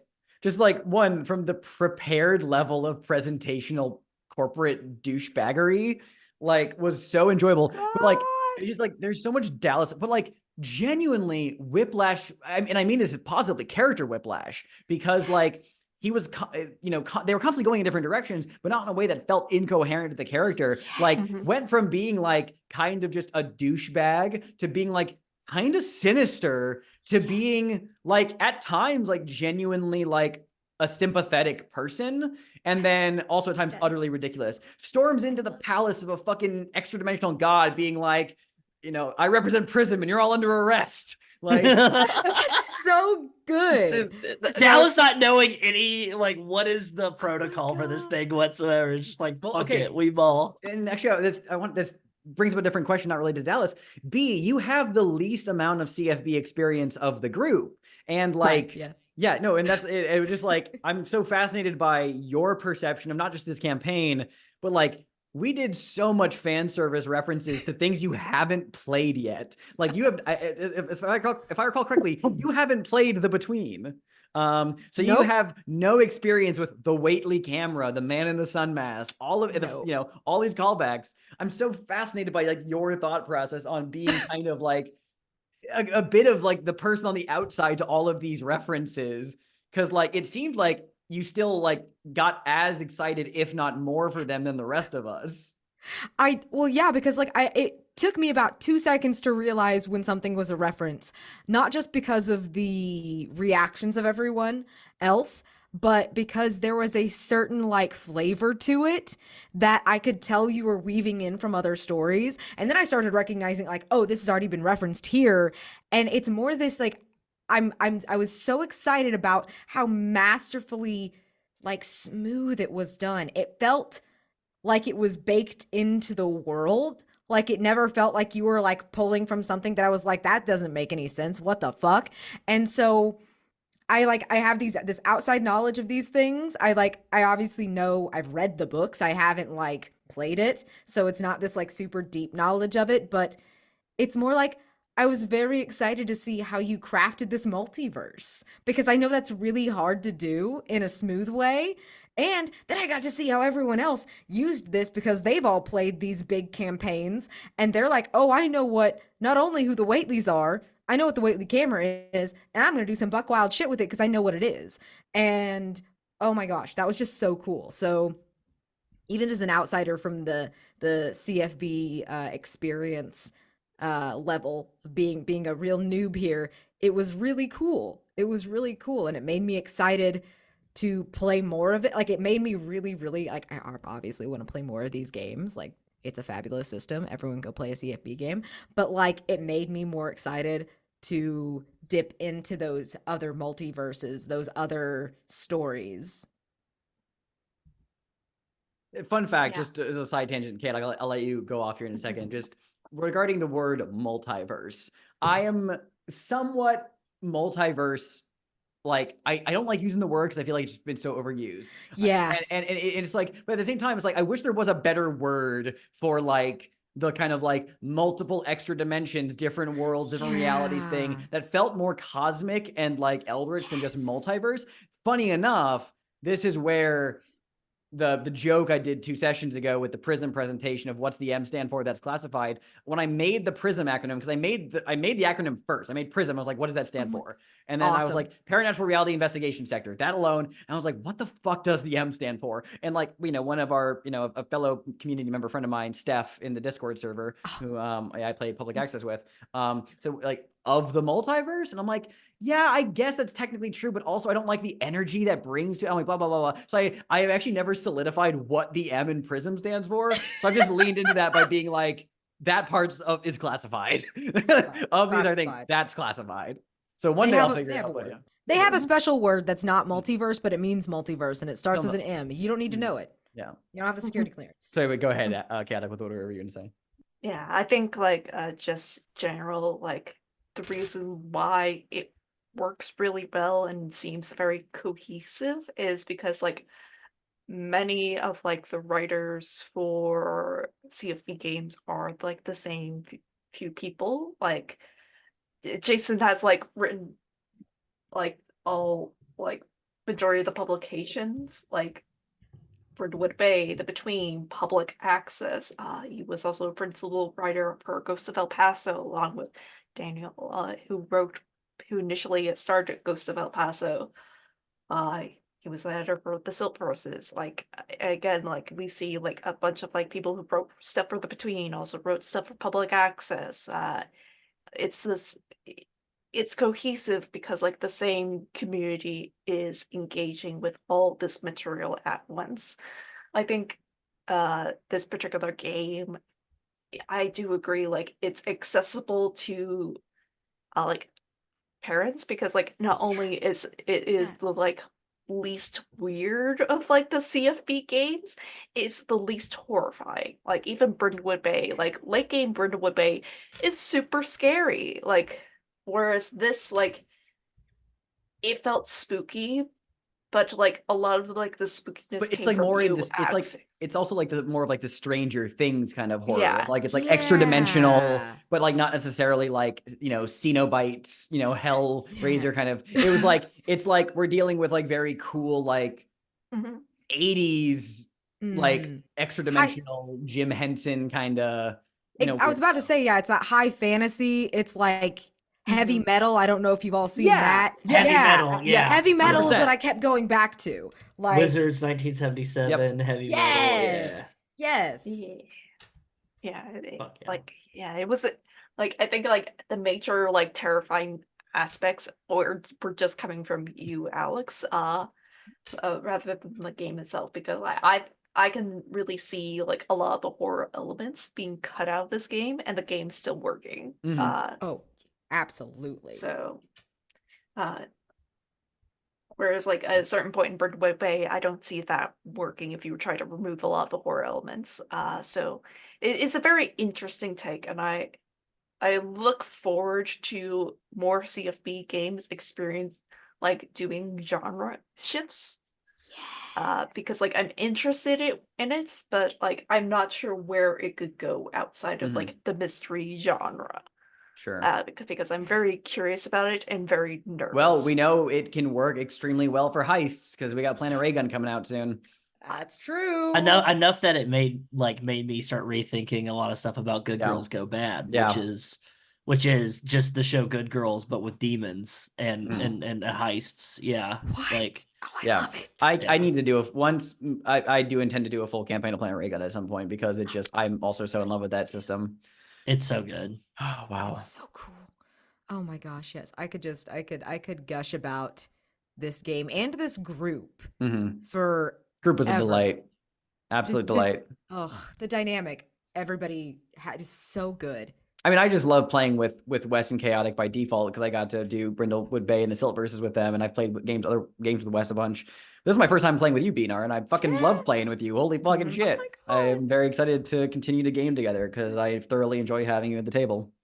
I've thoroughly enjoyed being here. You're all fabulous. You're a great keeper. You're all great fellow players. You're all so fun to roleplay with. Daniel, this includes you when you're watching this later. You're all incredibly fun. Like, just absolutely love improvising with you. Ugh. Any other thoughts, talk back anyone wants to throw out there before we bring this overlong episode to a close? I don't know, man. Somebody buy and publish this game, dog. Put it on shelves. I want a physical copy so bad. I want to be able to buy patches, like Boy Scout merit Yes. badges Please. that are like styled after this shit that have the different playbooks or something involved. Oh my like- God, yes. I want this Yeah. to look like a wilderness survival guide, but there's also, it's like I want this game on my Mhm. shelf. Oh my God, yes. Yeah. Please. Well, anything else from anyone? That's it. All right. Well, thank you everyone for watching. Thank you, my players, for playing. This has been White Mountain Rescue Without a Trace. Let us wave goodbye.